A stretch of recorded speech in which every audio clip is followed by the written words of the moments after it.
The scent of burnt cedar and wild sage penetrated the night air, heavy as a winter blanket, while drums pulsed to the rhythm of the pack's hearts. The stars seemed closer that night, silent witnesses to the ritual that would determine Aria's place, or lack thereof, in this world that had never fully embraced her. Firelight danced across the vast clearing, casting elongated shadows on the faces of pack members, making them appear even more predatory, even more intimidating. "Become invisible," her Aunt Celine had whispered before dying, placing the amber pendant in Aria's trembling fingers. "When you cannot fight, become invisible." The amber held a small preserved scorpion, ancient, but with enough symbolic venom to defend against giants. It was her talisman, her reminder that even the small could survive. Aria didn't belong there. Her pale skin and platinum blonde hair, almost white, contrasted sharply with the earthy tones that dominated the pack. She was like chalk in a world drawn with charcoal. The gazes of the alpha females traveled over her simple white linen dress, too plain, too fragile, too human. Their lips curled into malicious smiles as they whispered among themselves. "Look at her, Catherine's half-breed daughter. Can't even control the transformation for more than half an hour. What is she doing at the blood moon ceremony? They say she has human blood from her father's side, an abomination. I heard she doesn't even heal like us. She's lucky to still be alive." Aria swallowed hard and kept her gaze lowered. The blood moon ceremony occurred only once every 5 years, when the crimson autumn moon touched its highest point. It was when unmated males, especially alphas and their guards, chose their companions.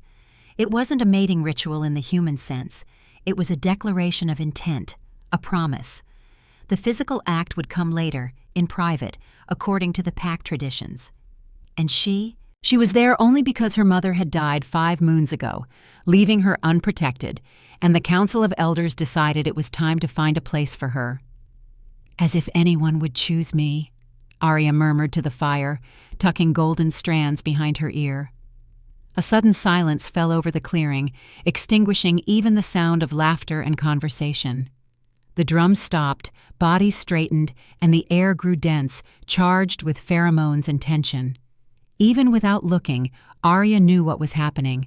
The Alpha King had arrived. Maximus never pronounced his name aloud. It was like invoking a storm, calling lightning upon oneself.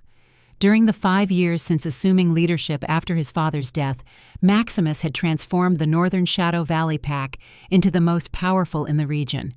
He was known for his cruelty toward enemies and fierce loyalty to his own. He was the strongest, the fastest, the most lethal, and according to the whispers of females during river baths, the most desired. Aria raised her eyes minimally, just enough to see him through the curtain of her eyelashes. Maximus walked with the confidence of someone who never needed to doubt his place in the world. His coal-black hair framed a face sculpted in severe angles, skin bronzed by the sun from incessant patrols. His eyes, 2 fragments of night sky, swept through the crowd with the precision of a predator. At his side walked Marcus, his head guard and right hand equally intimidating, but with a more calculating aura. The 2 men stopped in the center of the clearing beside the ceremonial fire. Maximus wore only dark leather pants and a necklace with the teeth of his defeated enemies, wolves from rival packs who dared to challenge his territory. His bare chest displayed battle scars, each telling stories of victories and demonstrations of strength. Aria noticed a slight tremor in his left hand, quickly concealed when he clenched his fist. "Tonight is the night we reaffirm the bonds that strengthen our pack." Maximus's voice reverberated across the clearing, deep and authoritative. "The moon has chosen this moment for some of you to find your partners, those who will carry the future of our bloodline." Aria sank deeper into her place, shrinking as if she could become invisible. It worked with coyotes and bears when she was a child, staying so still they simply didn't notice her. Perhaps it would work with alpha wolves too. The ritual began. One by one, unmated males approached the center, declared their intentions, and walked toward their chosen female. Some refused with a simple shake of the head, others accepted, placing themselves beside the suitor. Each new pair formed received the blessing of the Alpha King and withdrew to the edges of the clearing. Time passed slowly, like honey dripping on a cold morning. The heat of the fire, combined with the accumulated fatigue from sleepless nights dreading this moment, began to numb Aria. She gripped the amber pendant tighter, feeling its irregular edges mark her palm. She needed to stay awake, needed to remain invisible. When the last of the guards made his choice, Maximus stepped forward. The silence became palpable. It was tradition for the Alpha, if unmated, to choose last. The unchosen alpha females straightened their backs, adjusted their hair, and eyed each other with competitive attention. All wanted to be the alpha queen. Maximus walked slowly around the circle, his deliberate, heavy steps on the packed earth. His black eyes examined each face with the coldness of a judge. When he passed Aria, he didn't even lower his gaze. Why would he? She was the abomination, the half-breed who could barely transform, the girl everyone expected to disappear into the forest any day. Then the unthinkable happened. Maximus stopped, turned around. His eyes found hers for the first time in her memory. She had never noticed that in the center of that deep black there was a ring of amber, the same color as her talisman. "You?"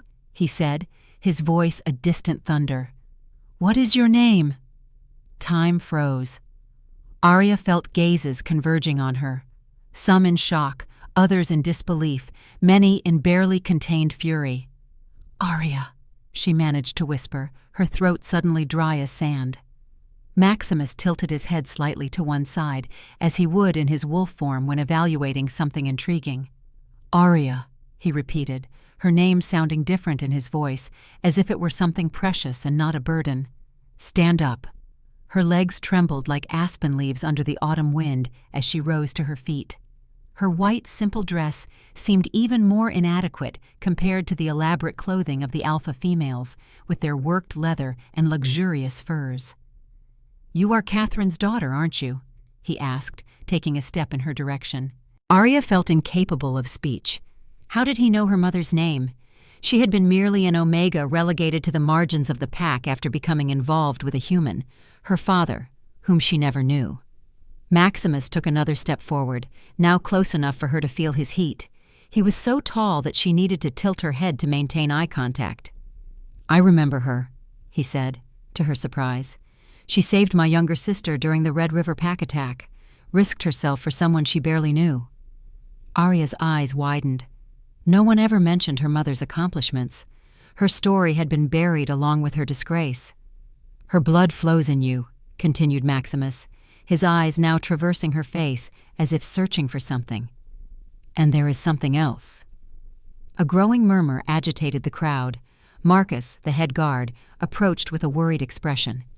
"Maximus, perhaps we should proceed with the traditions. There are many alpha females." "Silence," Maximus growled without averting his eyes from Aria, and the sound was so deep she felt it in her gut. Marcus retreated immediately. The Alpha King returned his attention to Aria, and in an unexpected movement extended his hand. In his open palm rested a small ceremonial knife with a bone handle. "If you accept my choice, Aria, cut your palm and join your blood with mine," he declared. Collective gasps echoed across the clearing. This was more than a mating choice.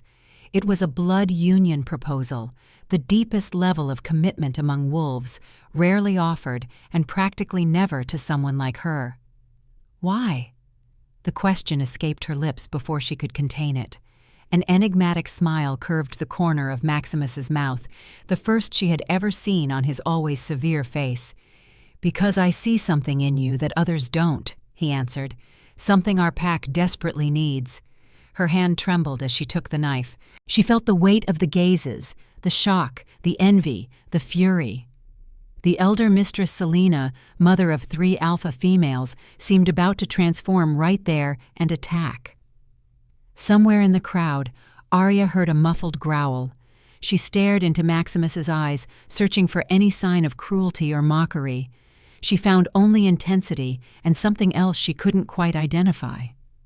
The blade cut her palm, releasing a thin stream of bright red blood. Maximus did the same to his own hand, then joined them, their blood mixing. "I choose Aria as my mate," he declared to the entire pack, his voice carrying the weight of unquestionable law. "Anyone who challenges my choice challenges me." The world spun around her. The heat of the fire, the shock of the situation, the exhaustion from sleepless nights. Everything converged like a wave. The last thing she saw was Maximus's face transforming from determination to concern as her legs gave way. And then, to the supreme horror of all present, she, the newly chosen Alpha Queen, fainted directly into the arms of the most powerful and feared man of the northern packs. Aria woke wrapped in warmth and unfamiliar smells. Cedar, pine, wet earth, and something more primitive, more potent, the scent of Alpha. She opened her eyes slowly and realized she wasn't in her small cabin on the periphery of the territory. The walls around her were of polished wood, decorated with luxurious pelts and ancient weapons. Through a high window, morning light filtered in golden beams, revealing dust particles dancing in the air like tiny stars. She lay in an enormous bed, covered with soft furs and cotton sheets that seemed to embrace her body. Her white dress had been replaced with a fine linen nightgown. Someone had changed her while she slept. The thought made her face burn with shame. Finally awake. The voice made her entire body freeze. Maximus sat in a dark wooden chair a few meters from the bed, observing her with those impenetrable eyes. He wore no shirt, only simple cotton pants. In the daylight, his scars looked like maps of past battles, territories conquered by force of claws and teeth. "What happened?" Aria asked, her voice emerging weaker than intended. "You fainted," he replied, leaning slightly forward.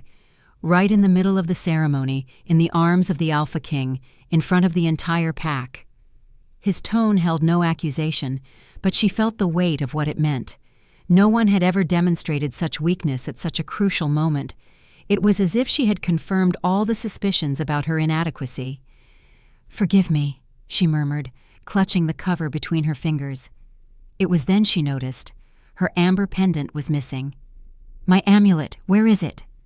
Maximus raised his hand, revealing the pendant dangling between his fingers. The morning light passed through the amber, making the small scorpion inside glow as if alive. "It's rare," he commented, observing the object with curiosity. "Genuine amber with a preserved scorpion?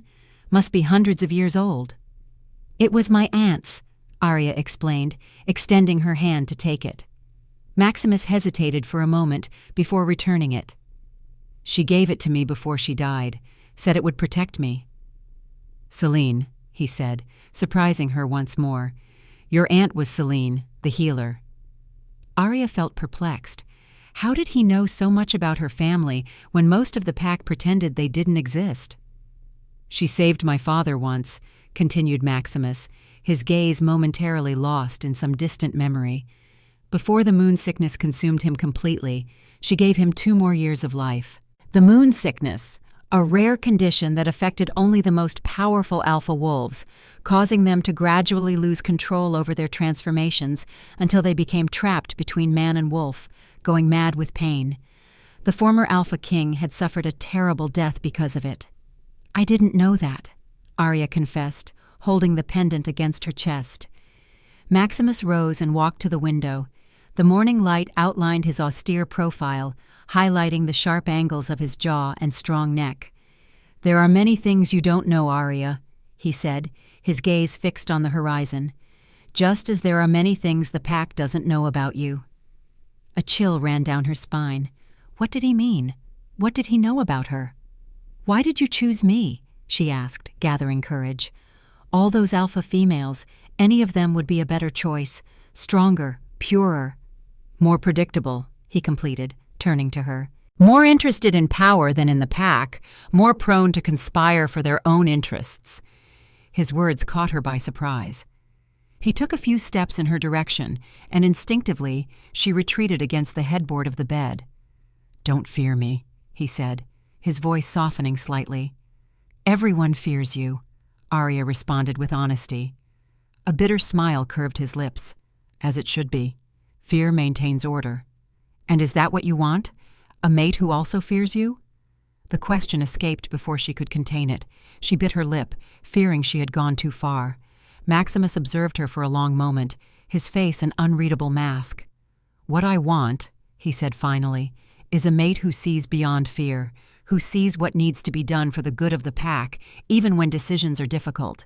Someone who balances what I am." Aria frowned, confused by his words. He came closer now, standing beside the bed, his presence dominating all the space around. "Your mother wasn't just any Omega," he continued.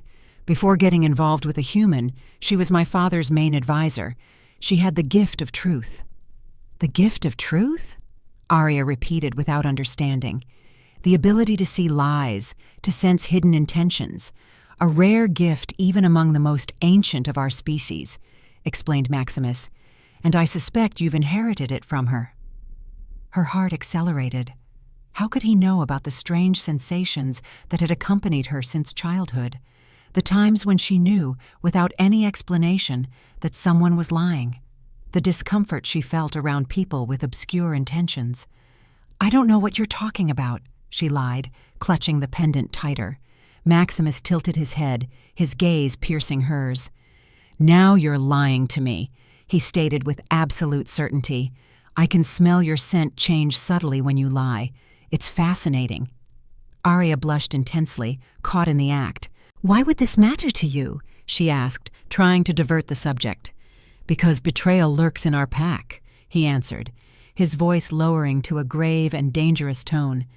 "Someone is conspiring against me, making alliances with rival packs. I need someone who can identify who isn't loyal." The revelation left her breathless. So that was it. He didn't want her as a true companion. He only wanted to use her supposed ability. "So that's why you chose me? To be your lie detector?" The words came out bitter from her mouth. Maximus sat on the edge of the bed, close enough for his warmth to envelop her. Instinctively, she retreated at first. "Yes," he admitted with an honesty that surprised her. "When I realized who you were, Catherine's daughter, I began to observe you. I noticed how you always knew when others were telling lies, how you instinctively distanced yourself from those who were plotting something. That's when I began to consider using you." "Using me," she completed for him, the hurt evident in her voice. "Protecting you," he corrected, "placing you by my side, where no one would dare to touch you." "And afterward, when I discover who your enemies are, what will you do with me? Send me back to my cabin on the limits of the territory?" Maximus extended his hand slowly, and to her surprise, touched her face. His fingers were calloused, but his touch was gentle, almost hesitant. "There's something else about you that intrigues me, Aria," he said, his voice lower now. "Something beyond the gift, a strength you yourself don't recognize." She tried to ignore the warmth that spread through her body at his touch, tried to ignore how her inner wolf, the weak and underdeveloped part that rarely manifested, seemed to purr with satisfaction at his proximity. "I'm not strong," she contested. "I can barely transform. I'm more human than wolf, an abomination, as everyone says. And what if I told you that this human part in you might be exactly what will save our pack?" Before she could respond, the door to the room burst open abruptly. Marcus, the head guard, entered with a tense expression, stopping suddenly upon seeing them so close. "Forgive me, Alpha," he said, lowering his eyes in a sign of submission. "But they've arrived. The Silver Lake pack from the south is at the territory limits, demanding an immediate meeting." Maximus rose in a fluid movement, his posture immediately changing to that of the implacable Alpha King. "How many?" he asked, grabbing a shirt that was folded over a chair. "At least 20, including Victor, their Alpha," Marcus replied, casting a quick, suspicious glance at Aria. "Prepared to fight?" "Yes, but they say they've come to negotiate. They mentioned something about yesterday's ceremony, about your choice." Aria felt her blood freeze. The Silver Lake pack was known for its brutal conservatism and for despising any trace of humanity among wolves. Maximus finished dressing and turned to her. "Rest a bit more. I'll send Mira to bring you food," he said. Then, In a movement that caught her completely unprepared, he leaned down and placed his lips on her forehead in a brief but firm touch. A claiming kiss, a territorial gesture. "You're safe here. No one will enter without my permission." After they left, Aria sat on the bed, touching the place where his lips had been, confused and stunned by everything that was happening.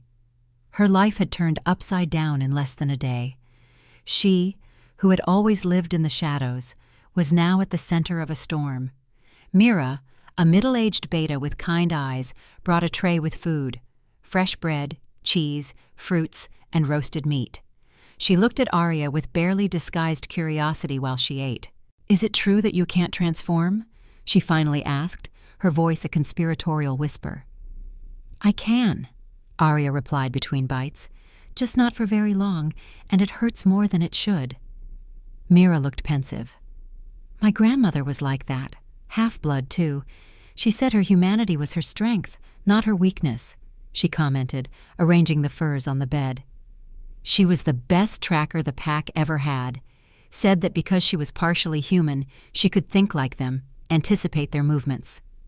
Her words lit a small flame of hope in Aria's chest. Perhaps there was a place for her after all. "Why did Maximus choose me, Mira?" she asked, unable to contain her curiosity. Mira stopped what she was doing and stared at Aria with unexpected seriousness. "The truth? Because he's dying, dear." The statement fell like a stone in calm waters, creating shockwaves that reverberated throughout her body. "What?" Aria managed to stammer. "The red moon sickness," explained Mira, lowering her voice even more. "Like his father. The first signs have already begun: tremors in his hands, difficulty returning to human form after transformation. He needs a mate with human blood to strengthen the bloodline, so his children won't carry the curse." Aria was left speechless, the shock paralyzing her thoughts. Maximus, the powerful Alpha King, was falling ill, and he had chosen her not for some mysterious gift, but for her diluted blood, out of desperation. "No one knows this except for Marcus, me, and now you," continued Mira. "If the other Alphas discover his weakness, there will be challenges, blood, deaths." "And the Silver Lake Pack?" Aria asked, fearing the answer. Mira's eyes filled with concern. "They know something is wrong. They've come to confirm the rumors, and perhaps for something worse." A distant roar echoed through the walls of the house, making them both start. The roar of an enraged Alpha.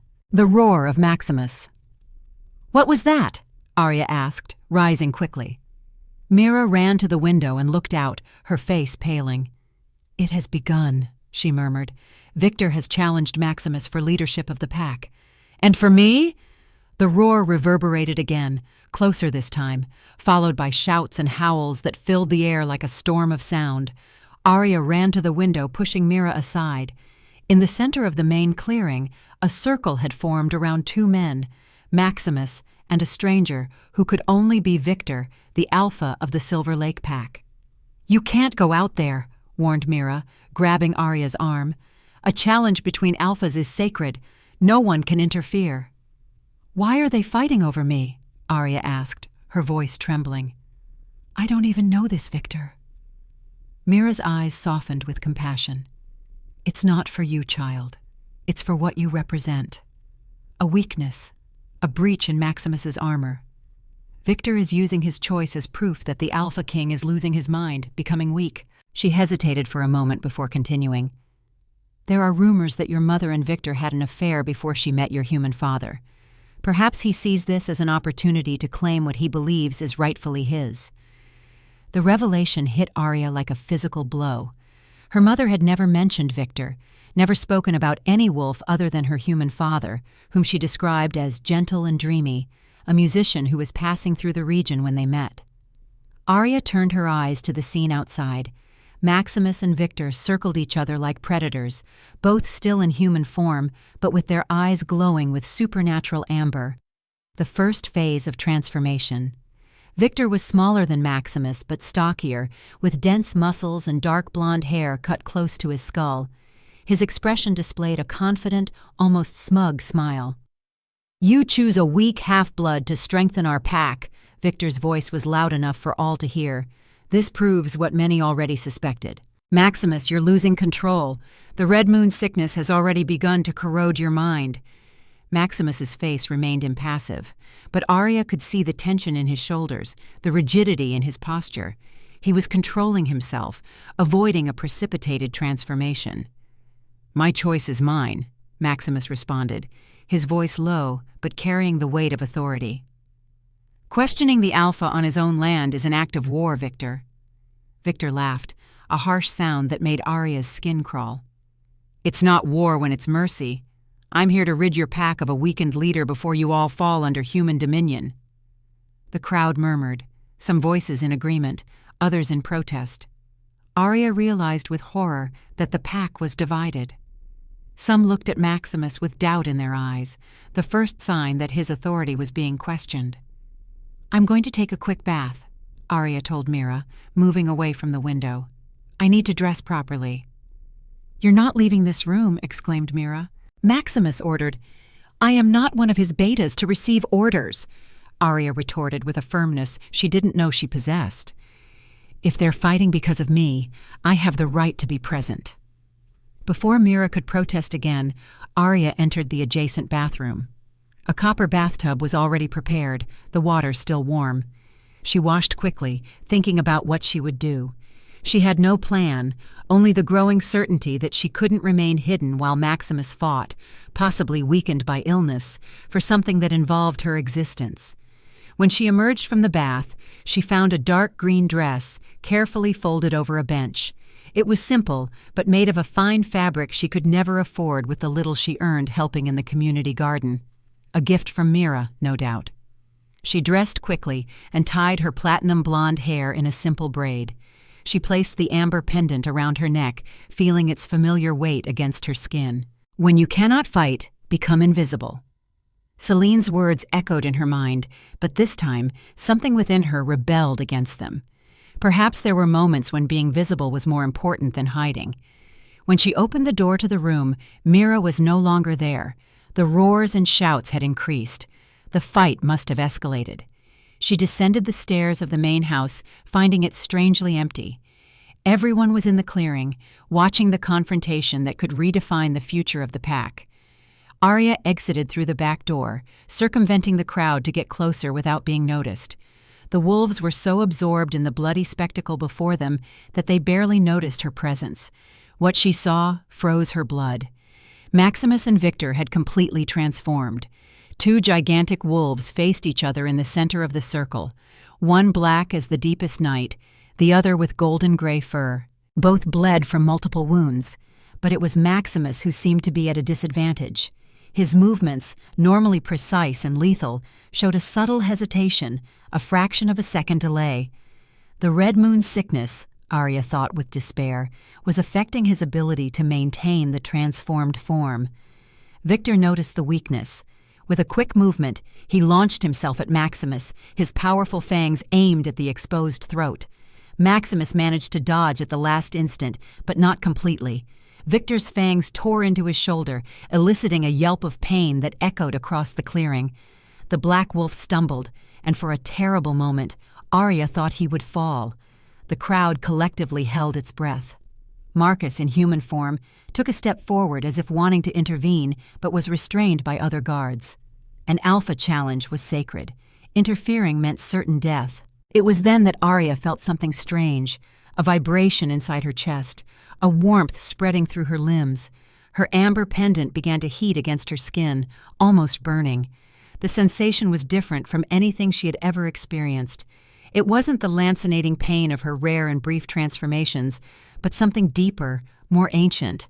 Victor advanced again, his claws cutting the air toward Maximus's eyes. Something inside Aria broke. "Stop!" she shouted, her voice carrying an authority she didn't recognize. To her absolute astonishment, Victor hesitated. It was just a second, but enough for Maximus to reposition himself, avoiding the blow. All gazes turned to her. She stood at the edge of the sacred circle, her platinum blonde hair swaying in the breeze, the amber pendant glowing intensely against the green fabric of her dress.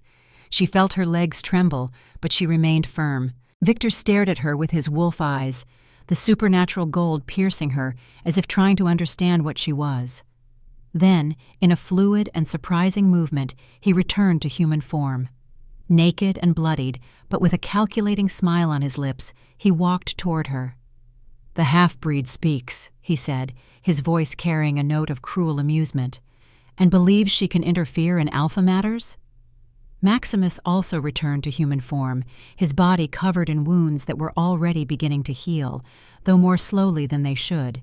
His eyes went from Aria to Victor, evident concern in them.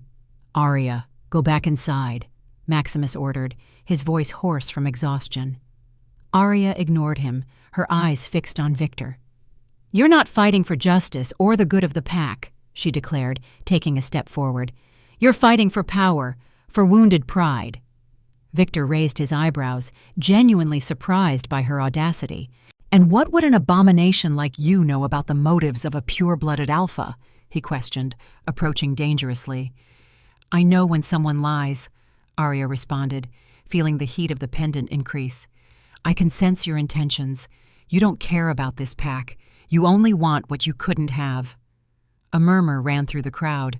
Victor narrowed his eyes, his expression hardening. "Your mother was a traitor who chose a weak human instead of an alpha," he spat. "And you are living proof of her mistake. Diluted blood, unworthy of—" He didn't finish the sentence. With a roar that seemed to shake the very earth, Maximus launched himself at Victor, his claws already extended even in human form. The two rolled on the ground in a confusion of limbs and blood, transforming partially, a dangerous and unstable state between man and wolf. "She is my chosen one!" roared Maximus, his voice distorted by the partial transformation. "My mate! Insulting Aria is insulting the Alpha King." Aria saw the exact moment when something changed in Maximus's eyes. A red flash replacing the natural gold, a tremor running through his body, the red moon sickness manifesting at the worst possible moment. Victor also noticed. With a victorious smile, he took advantage of Maximus's involuntary moment of hesitation to deliver a powerful blow, his claws tearing the Alpha King's chest. "See?" shouted Victor to the crowd as Maximus staggered backward, visibly struggling to maintain control. "Your king is sick.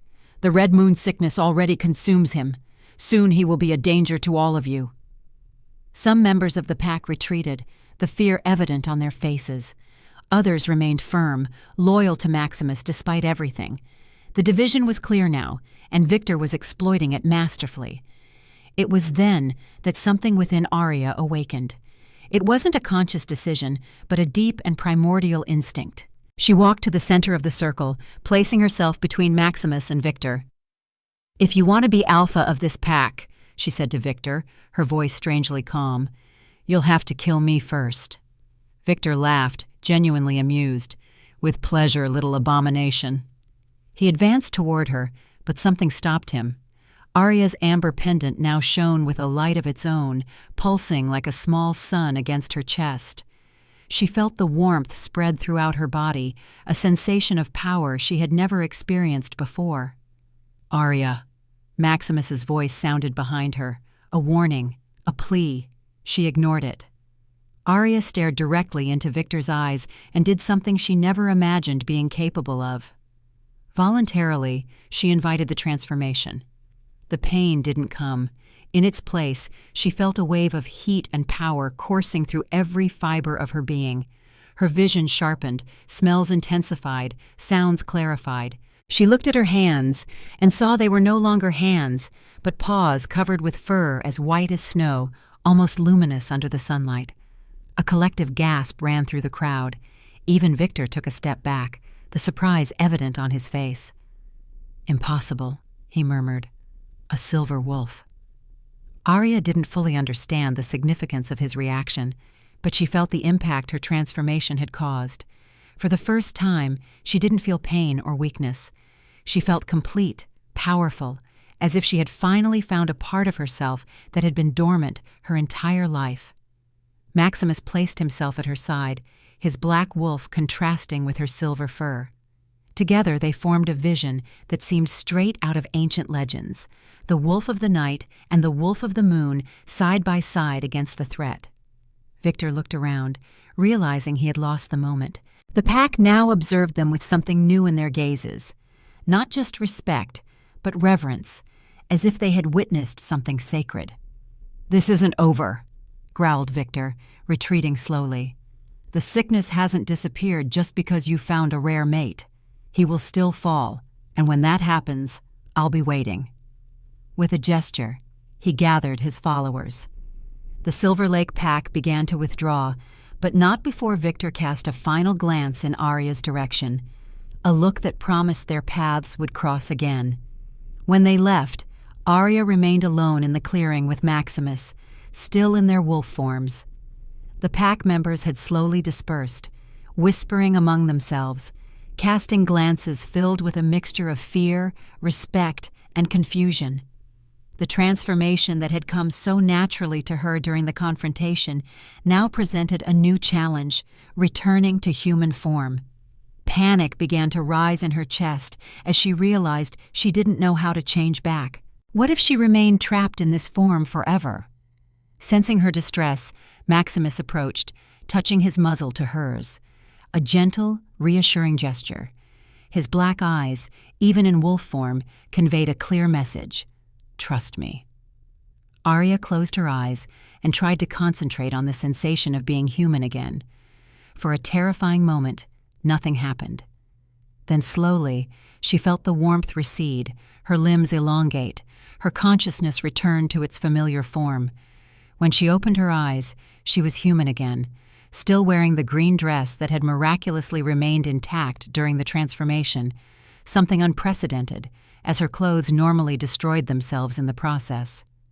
The amber pendant remained around her neck, now cold again, the small scorpion inside apparently dormant.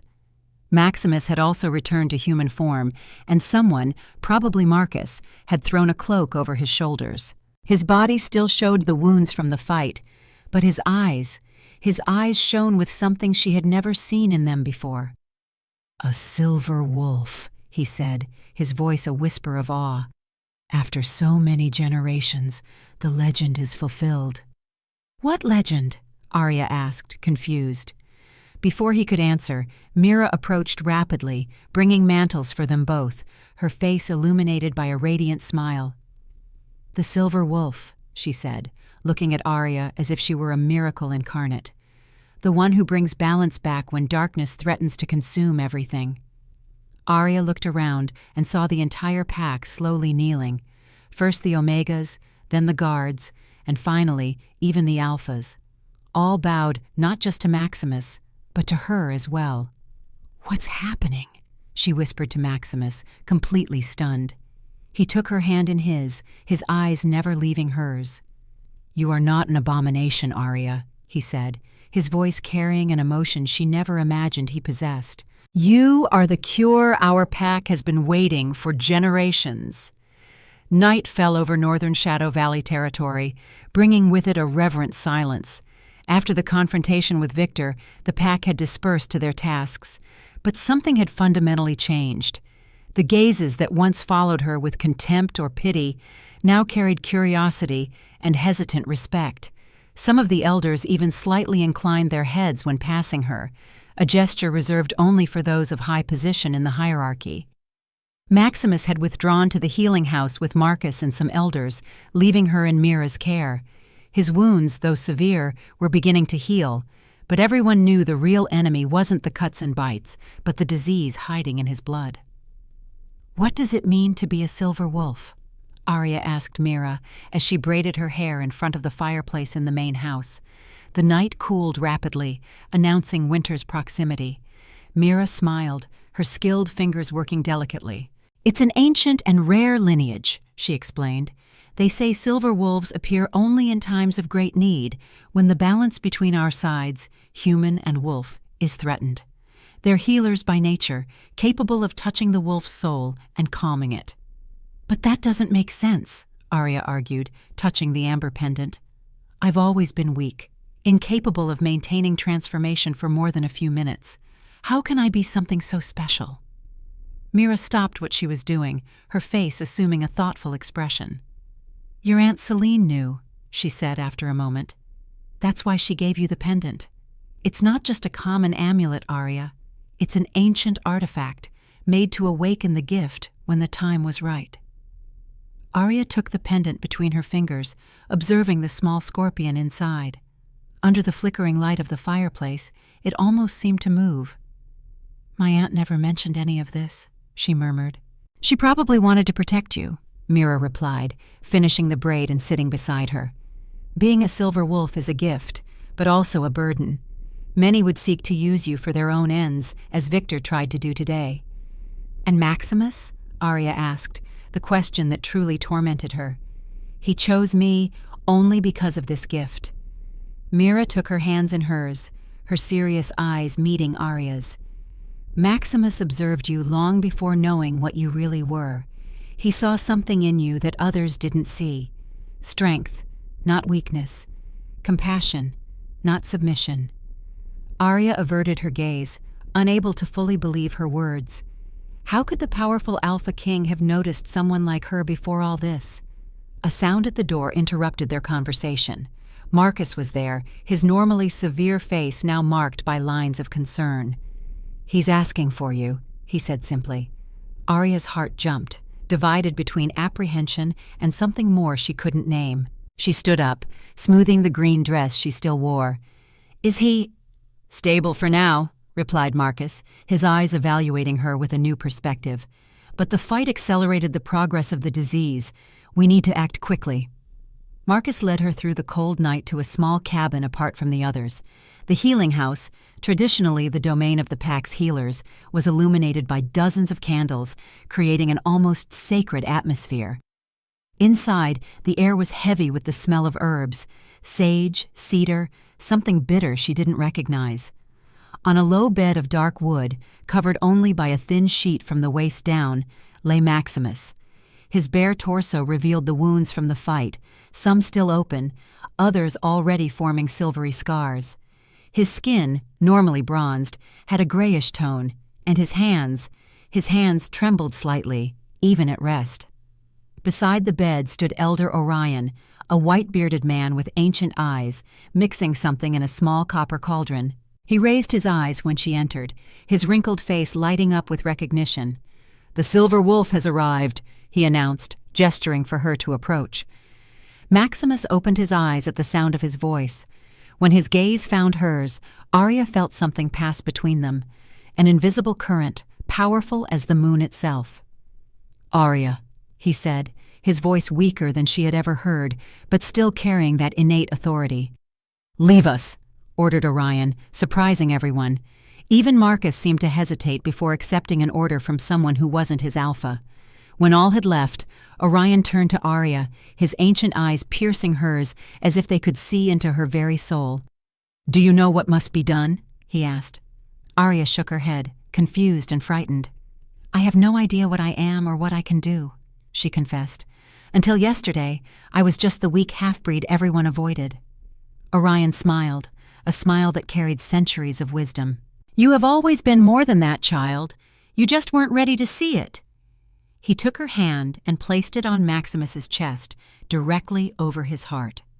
"Close your eyes. Feel the wolf inside him. The sickness is an imbalance, a war between the man and the wolf. You need to bring peace."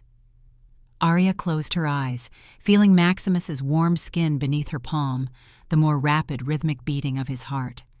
At first, she felt nothing beyond that. Warmth, life, a pulse. "I'm not feeling anything special," she murmured, frustrated. "Use the pendant," instructed Orion. "It will amplify your connection." With her free hand, Aria touched the amber that rested against her skin. Immediately, she felt that familiar warmth spreading, but this time more controlled, more directed. It was as if a new sense opened within her, something beyond sight, hearing, smell. And then she saw, not with her eyes, but with something deeper. Inside Maximus, two forces fought. The man and the wolf, no longer in harmony, but in conflict. The red moon. Sickness was exactly that, a rupture in the natural balance, causing the two natures to become enemies instead of complementary parts of a whole. "I can see it," she whispered, marveled and terrified at the same time. "Now heal," said Orion, his voice distant, as if coming from another world. "Find the breaking point and reconnect the threads." Aria didn't know how to do this, but something inside her, something ancient and instinctive, seemed to know. She let that part guide her, deepening her connection with Maximus through the pendant.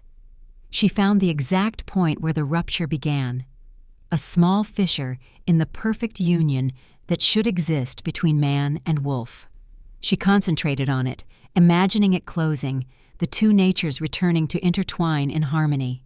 She was so immersed in this process that she didn't notice when Maximus raised his hand and placed it over hers. The touch intensified the connection, creating a complete circle between them. She felt his wolf, powerful, fierce, protective, recognize something in her, incline toward her, as if finding comfort in her presence. Aria didn't know how long they remained like that. It could have been minutes or hours. When she finally opened her eyes, exhausted but strangely invigorated, she saw that Maximus was observing her with an intensity that took her breath away. His eyes, previously clouded by pain, were now clear as the starry night. "What did you do?" he asked, his voice stronger. "I don't know exactly," Aria responded honestly. "I just saw where the rupture was and tried to close it." Orion, who had been observing closely, stepped forward, examining Maximus with experienced eyes. "Ah, the sickness hasn't disappeared completely," he said after a moment. "But it has been contained, pushed back." "For how long?" asked Maximus, sitting up in bed with an ease he hadn't demonstrated in hours. "That will depend on you both," replied Orion enigmatically. "The bond that began in the ceremony must be completed. Only then will the healing be permanent." Aria felt her face burn as she understood what he implied. The mating bond, the physical and spiritual union between companions, was the most profound form of connection among their kind. Orion smiled at her embarrassment. "I'll leave you alone," he said, moving toward the door. "Maximus knows the ancient rituals. He'll know what to do." When the door closed behind him, a heavy silence fell over them. Maximus observed her with an expression she couldn't fully decipher. There was gratitude, yes, but also something deeper, more primitive. "Why did you risk your life today?" he finally asked, breaking the silence. "Placing yourself between me and Victor." The question caught her unprepared. Why had she done that? She herself wasn't entirely sure. "Because it was the right thing to do," she replied simply. Maximus extended his hand, touching her face with a surprising gentleness for someone so powerful. "You could have died." "So could you," she retorted. "And unlike me, your life actually matters to the pack." A dangerous gleam passed through his eyes. "Your life matters, Aria. It always has. To me." He moved closer, his scent enveloping her like a promise. Her heart accelerated. She wanted to believe him, wanted to believe there was something real beyond the gift, beyond the need for healing. "You chose me because you needed me," she said, trying to keep her voice firm. "To find traitors, to heal your sickness." "I chose you," Maximus interrupted, his voice low and intense, "because from the first moment I truly saw you, helping that Omega child everyone ignored. I knew there was something special about you. Your kindness, your silent strength, your ability to see beyond appearances." Aria remembered that day almost a year ago. An Omega child had fallen and hurt her knee. No one stopped to help her, no one except Aria. She didn't know Maximus had witnessed that. "I observed you after that," he continued. "The way you cared for the weakest, how you found beauty in small things, how you maintained your dignity despite the treatment you received. You fascinated me long before I knew what you were." His words disarmed her defenses. There was sincerity in his eyes, a vulnerability that the powerful Alpha King rarely showed. "And when you discovered my gift?" she asked, still needing to know. "About what I could do for you and the pack." Maximus took her hands in his thumbs tracing soft circles on her skin.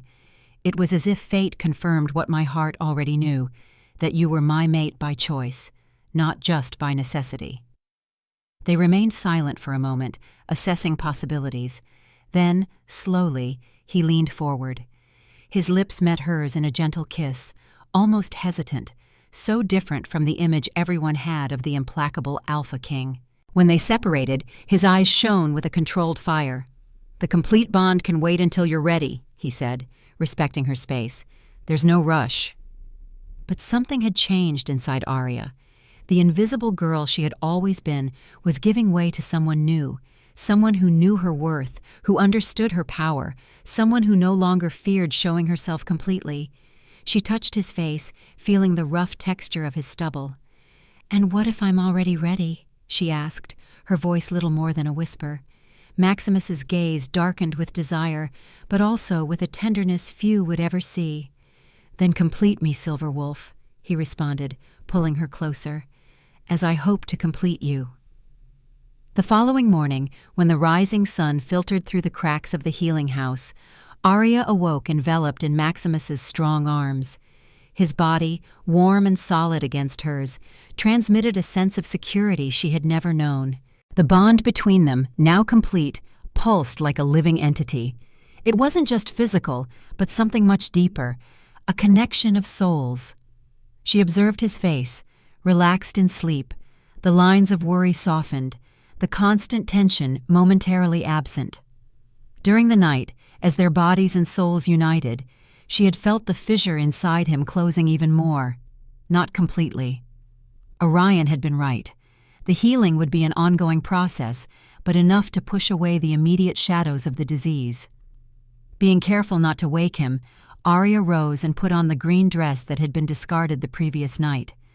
She walked to the small window, looking out at the territory that was now her home as well, no longer as a tolerated intruder, but as the Alpha King's mate, the Silver Wolf, whose existence would change the pack's destiny. Outside, life was beginning to awaken. Wolves in human form prepared for another day of hunting, patrol, and work. Children ran, laughing freely. In the distance, in the mountains surrounding their territory, the morning mist was beginning to dissipate, revealing majestic peaks covered with ancient pines. "What are you thinking about?" Maximus's voice, husky from sleep, reached her. She turned to find him watching her from the bed, propped up on an elbow, his bare chest reflecting the golden light of morning. The wounds from his fight with Victor were almost completely healed. A good sign.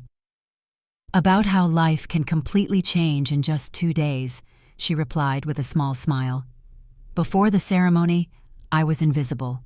Now everyone sees what I always saw," he completed, extending his hand in a silent invitation. Aria returned to the bed, sitting beside him. Maximus pulled her into a gentle kiss that quickly deepened, reigniting the fire of the previous night. "Victor will return," she said when they separated, worry returning like a dark cloud. "He won't give up easily." Maximus traced her jaw with his fingers, his touch sending shivers across her skin. "Let him come," he responded with the confidence of the supreme predator. "This time we'll be prepared. Together." In that word, together, Aria found a promise, a future. It wouldn't be easy. There would be challenges, resistance, perhaps even battles. The red moon sickness still lurked in the shadows, contained but not completely vanquished. Victor and his allies waited at the borders, planning their next move. But for the first time in her life, she didn't feel weak or inadequate. Her half-blood, which for so long had been a source of shame, now revealed itself as her greatest strength. The amber on her neck glowed softly, the small scorpion inside a constant reminder. Even the small can survive among giants. "Together," she repeated, sealing the promise with another kiss. In the days that followed, Aria was immersed in a new reality. As the Alpha King's mate and a silver wolf of legend, she moved from invisibility to the center of attention. Many who had once ignored or despised her now sought her favor, or at minimum, her healing abilities. The irony wasn't lost on her, but she felt no resentment, only determination to use her new position to improve the pack's life. Elder Orion became her mentor, teaching her the history and legends of silver wolves. They were rare beings, he explained, appearing only in times of great upheaval or threat to the wolf clans. Their blood carried the ability to heal the fractures between human and wolf natures, an essential skill when the two sides fell out of balance.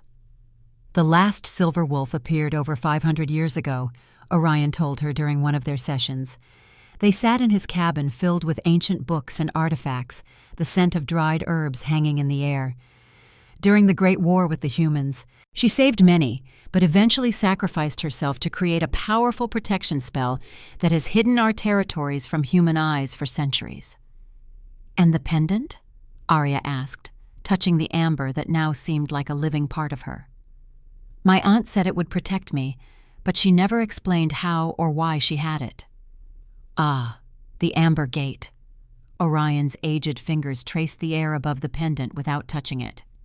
"It has been passed down from guardian to guardian, waiting for the next silver wolf to appear. Your Aunt Celine was its last keeper. She must have sensed your potential, even when you were too young to manifest it." "But why did my abilities only awaken now? I've been weak my entire life, barely able to transform." "Because," said a deep voice from the doorway, "you never had a reason to embrace your wolf fully before." Maximus entered the cabin, his powerful presence filling the space immediately. He had recovered remarkably since their bond was completed, though Aria could still sense the underlying sickness through their connection, dormant for now, but not defeated.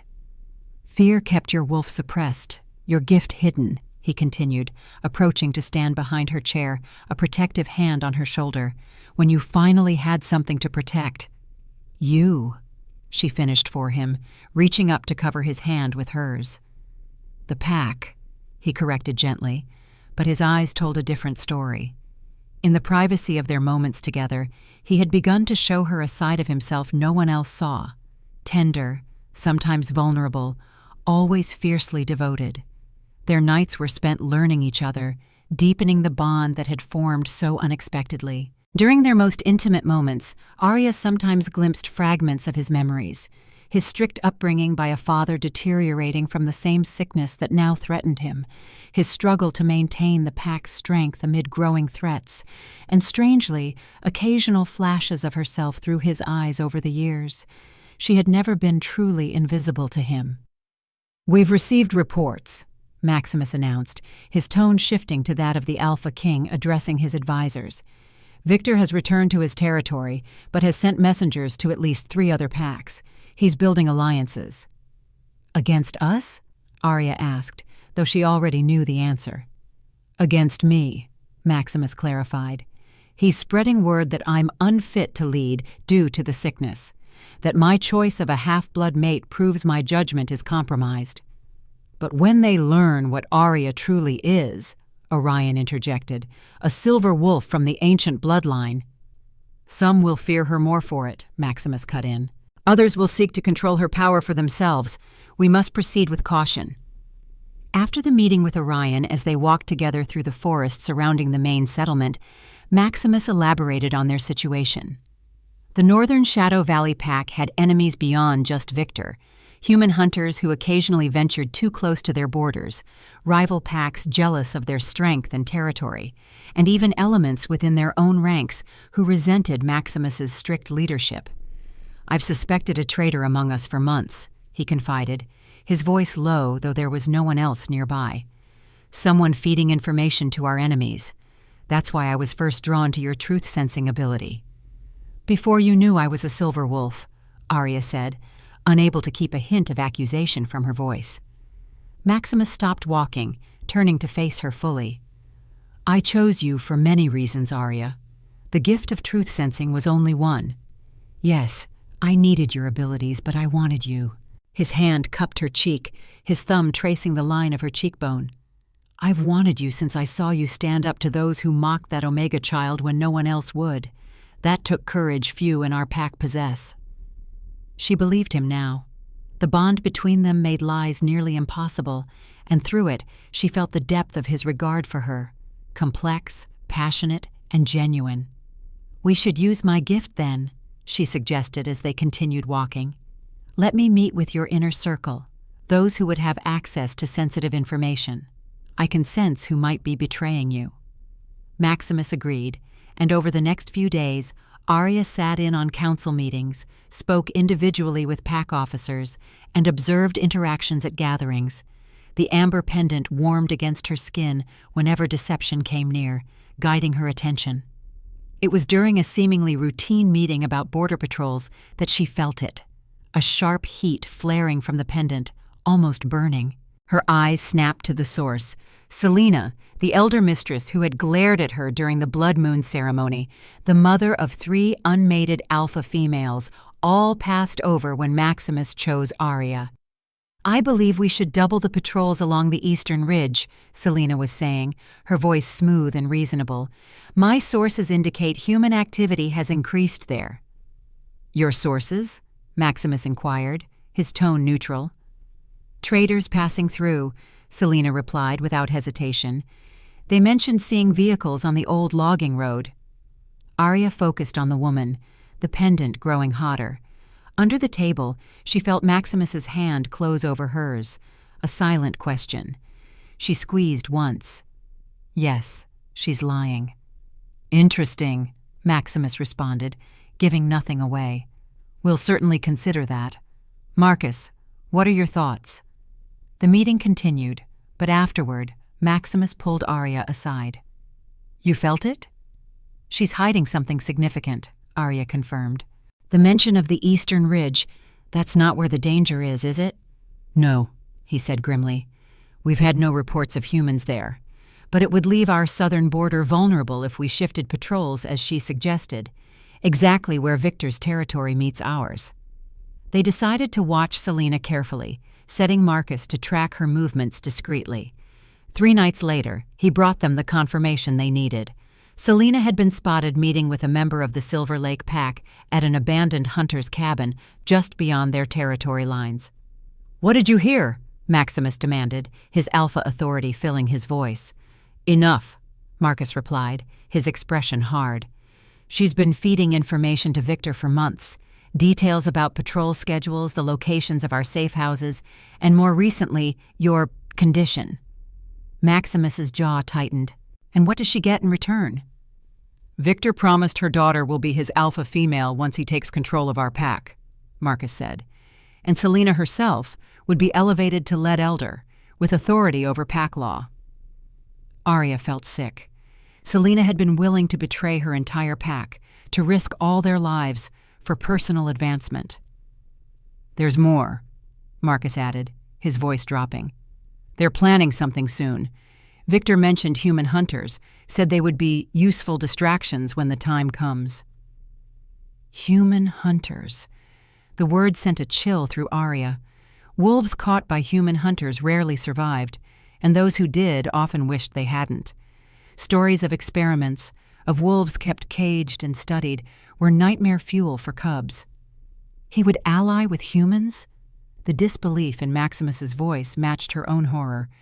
Even Victor wouldn't sink so low. "Not an alliance," Marcus clarified.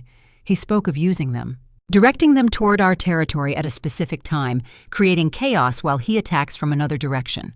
Maximus rose, pacing the confines of their private quarters, energy radiating from him in almost visible waves. "We need to prepare, quietly.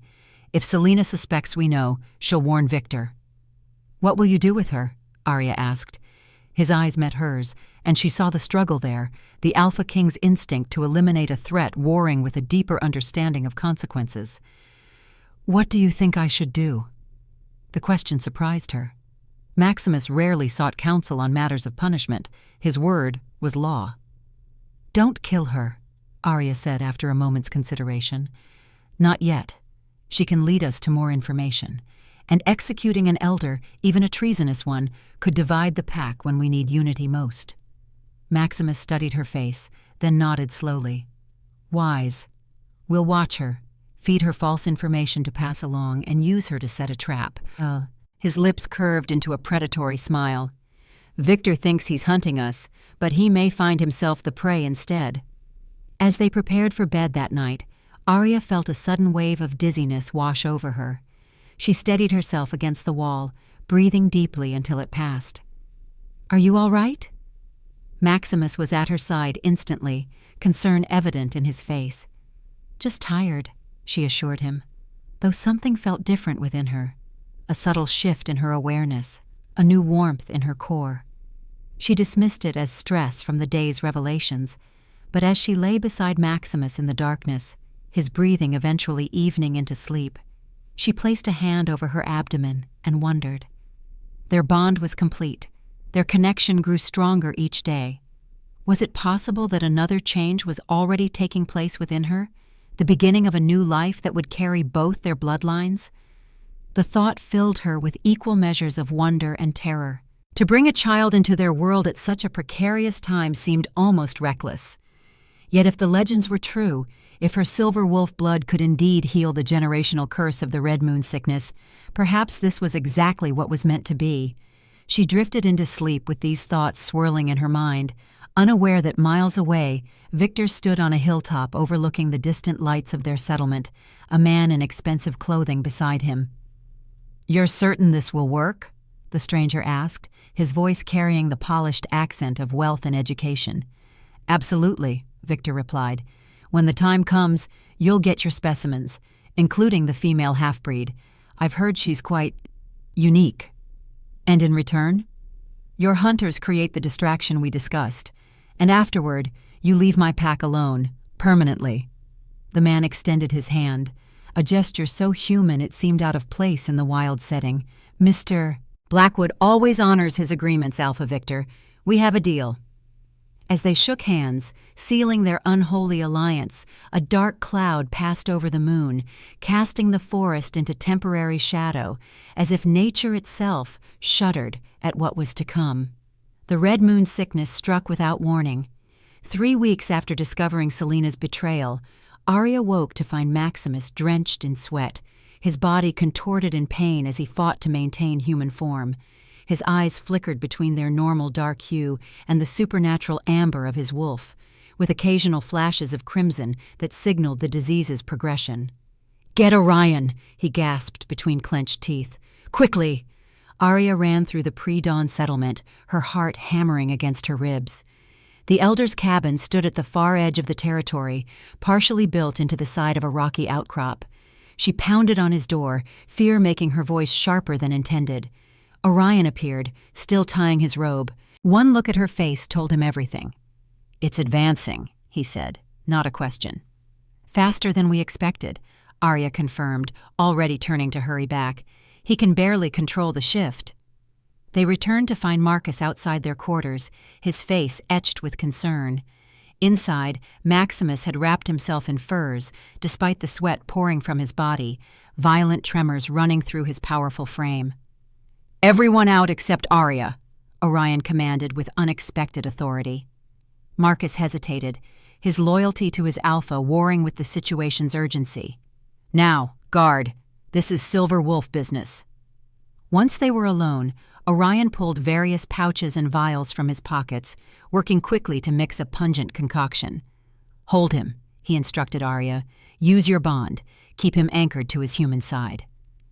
Aria sat behind Maximus on the bed, wrapping her arms around his shaking body, pressing her chest to his back. She closed her eyes and reached for the connection between them, that golden thread that had grown stronger each day since their union. Through it, she could feel the battle raging within him, his wolf pushing against restraints, growing wild and uncontrollable, while his human consciousness fought desperately to maintain dominance. "Stay with me," she whispered against his ear, one hand pressed over his heart. "Feel my presence. Focus on me." The amber pendant grew warm between them as she channeled her energy into their bond. Gradually, his trembling lessened, his breathing slowed, though his skin remained unnaturally hot. Orion approached with a wooden cup containing his mixture. "He must drink all of it," he said. "It won't cure him, but it will help him regain control temporarily." Together they managed to get the bitter liquid down Maximus's throat. He coughed, a growl building in his chest, but Aria maintained her embrace, her presence a tether to his humanity. "What triggered this?" she asked Orion, her voice low. "He was stable yesterday." The old man's brow furrowed as he checked Maximus's pulse. "The disease doesn't always progress linearly. There can be sudden accelerations, especially under stress or during the moon's fullness. When did he last transform completely?" 3 days ago, during patrol, there was an incident with a bear near the eastern boundary. "And how long did he remain in wolf form?" "Hours," she admitted. "Longer than usual. We were tracking something strange near the human settlements." Orion nodded grimly. "Each transformation taxes him now, makes it harder to maintain the balance. The complete healing you performed bought him time, but without a permanent solution." He didn't need to finish. They both knew what awaited Maximus if the sickness continued unchecked, the same fate his father had suffered. A slow descent into madness as human and wolf tore each other apart within one body. "There must be something more we can do," Aria insisted, refusing to accept defeat. Orion hesitated, his ancient eyes studying her face. "There is an old text," he said finally. "From the time of the last silver wolf. I've hesitated to mention it because the ritual described is dangerous. For both of you." "Tell me," she demanded. "Not now." Orion glanced at Maximus, who had finally slipped into an uneasy sleep, the potion taking effect. "When he's stable." "And Aria," his voice dropped to barely a whisper, "have you noticed any changes in yourself recently? Any new developments?" Her hand moved instinctively to her abdomen. She hadn't told anyone yet, not even Maximus, wanting to be certain. But the morning sickness, the heightened sense of smell, the peculiar warmth centered in her core, the signs were becoming undeniable. "How did you know?" she asked. A smile creased the elder's weathered face. "Silver wolves carry life differently. There's a luminescence to your skin, a particular scent. I suspected when you entered my cabin this morning." His expression grew serious again. "This changes matters considerably. The ritual I mentioned, it might endanger the child." "What ritual? What does it require?" "Rest now," Orion advised, gathering his materials. "We'll speak when Maximus is conscious. Guard your strength, Silver Wolf. The coming days will demand all you have to give." As the elder departed, Aria remained holding Maximus, listening to his breathing gradually deepen into true sleep. Outside, she could hear the pack awakening, the normal sounds of morning routines, voices calling, children laughing, the clatter of daily life continuing while their alpha fought a private war against his own nature. Through the window, she watched the rising sun cast long shadows across the forest, painting the autumn leaves in fiery hues. Somewhere out there, Victor was planning his move. Selena was feeding him information, carefully selected misinformation now as they built their trap. And this mysterious human, Blackwood, was an unknown factor that troubled her deeply. But most immediate was the life growing within her, a child of mixed blood, carrying both human heritage and the legacies of two powerful wolf bloodlines. Would it inherit the silver wolf gift? Would it be free of the red moon sickness? Questions without answers, yet the fierce protective instinct already blooming in her chest needed no explanation. Whatever ritual Orion proposed, whatever risks it carried, she would face them. For Maximus, for their child, for the future neither had dared imagine possible until fate drew them together. Maximus stirred in her arms, his eyes opening slowly, clear again, though exhaustion lined his face. "How long?" he asked, his voice rough. "A few hours," she replied, brushing damp hair from his forehead. "How do you feel?" "Like I've been trampled by a herd of elk." He attempted a smile that didn't quite reach his eyes. "It's getting worse, isn't it?" She couldn't lie to him. "Yes, but Orion mentioned a ritual from the old texts, something that might help permanently." Maximus shifted, turning to face her fully. "What kind of ritual?" He wouldn't say yet. Wanted to wait until you were stronger. A shadow crossed his features. "Time grows short, Aria. Victor's forces have been spotted near the northern boundaries. Marcus reports increased human activity to the east, hunters with equipment unlike anything we've seen before. And He hesitated, vulnerability showing through his alpha exterior. "I don't know how many more episodes like this morning I can withstand." Aria took his hands in hers, her decision crystallizing. "Then we don't wait. We find Orion now, learn everything about this ritual, and proceed immediately." "There's something else," Maximus said, studying her face with sudden intensity. "Something you haven't told me." She shouldn't have been surprised. Their bond worked both ways, and while she'd tried to shield him from her suspicions until she was certain, some awareness must have filtered through. "I'm pregnant," she said simply. "Our child grows within me." For a moment, he seemed frozen, processing her words. Then a transformation came over his face, not the physical shift of man to wolf, but something equally profound. Joy, wonder, and terror chased each other across his features before settling into fierce resolve. "All the more reason to end this quickly," he said, rising from the bed with renewed strength. "Find Orion. I'll gather Marcus and the senior guards. Whatever this ritual requires, we'll prepare while continuing to monitor Selena and Victor's movements." They located the Elder in his archive, a small chamber built beneath his cabin, accessible only through a trapdoor concealed beneath a heavy rug. The room's walls were lined with ancient texts, handwritten volumes, scrolls, and wooden tablets carved with symbols predating modern wolf script. Orion didn't seem surprised by their arrival.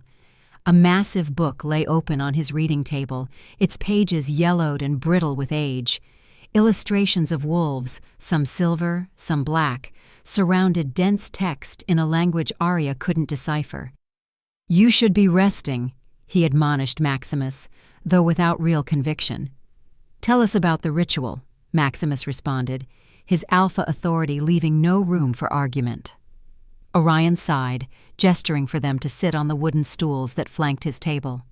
"What I'm about to share has not been attempted in over 5 centuries. The last recorded performance was by the silver wolf Lunara and her mate during the Great Purge when humans nearly eradicated our kind."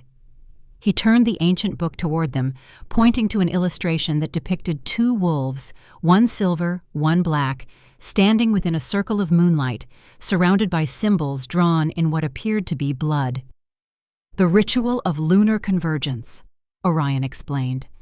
"A joining of souls beyond what even your mating bond has achieved.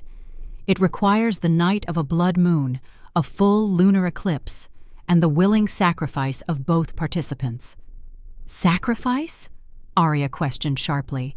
"Not death," Orion clarified, "but pain, blood freely given, and most dangerously, a journey to the threshold between worlds." Maximus leaned forward, studying the illustration. "Explain." "Your souls must leave your bodies temporarily, guided by the silver wolf's power, to enter the lunar realm, what our ancestors called the spirit hunting ground. There, you must find the source of the red moon sickness and confront it directly." Orion's finger traced the complex symbols surrounding the wolves in the drawing. "These ancient runes create a tether, ensuring your souls can return to your bodies. Without them, you would be lost forever." "And the risks?" Aria asked, her hand unconsciously moving to her abdomen. Orion's gaze followed the gesture. "For a silver wolf carrying new life, the danger is heightened. The ritual draws heavily on your power now divided between sustaining yourself and nurturing the child. If your strength falters during the journey, both souls could be stranded between worlds." "Unacceptable," Maximus stated flatly. "We'll find another way." "There is no other way," Orion replied, his voice gaining an edge of steel rarely heard from the gentle elder. "I've searched every text, consulted with elders from 3 allied packs. The red moon sickness has grown more virulent with each generation. Your father lasted 12 years from first symptoms to death. You're progressing much faster." A heavy silence fell over the small room. Aria could feel Maximus's internal struggle, his instinct to protect her and their unborn child warring with the desperate need for a cure, not just for himself, but for future generations. "When is the next blood moon?" she asked quietly. 4 nights from now," Orion replied. Maximus shook his head. "Too soon. We need more time to prepare, to understand exactly what—" 4 nights is perfect, Aria interrupted. She met his startled gaze with determination. I won't be showing yet. The pregnancy is still in its earliest stages. My power is strong now, Maximus. I can feel it growing daily. And what of Victor? Selena? The human hunters? We can't simply ignore these threats while we perform ancient rituals. Perhaps, Orion suggested, these matters are more connected than we realize. He flipped several pages in the ancient book, revealing a passage accompanied by an illustration of humans with weapons confronting wolves. The last Red Moon sickness outbreak coincided with the Great Purge. Some texts suggest it wasn't coincidence, that the disease itself was a weapon created by human blood workers. Blood workers? Aria repeated. What you might call scientists today, Orion explained. Humans who studied wolf biology, seeking ways to weaken or control our kind. The text described them taking captured wolves, experimenting on them, creating a contagion that spread through bloodlines. Maximus stood abruptly, pacing the confined space. Are you suggesting these modern hunters, this Blackwood, might be connected to the original creators of the sickness? I'm suggesting, Orion replied carefully, that during the ritual, you may discover the true origin of the disease, knowledge that could be crucial in understanding why these humans have suddenly appeared in our territory after generations of peace. The implications were staggering.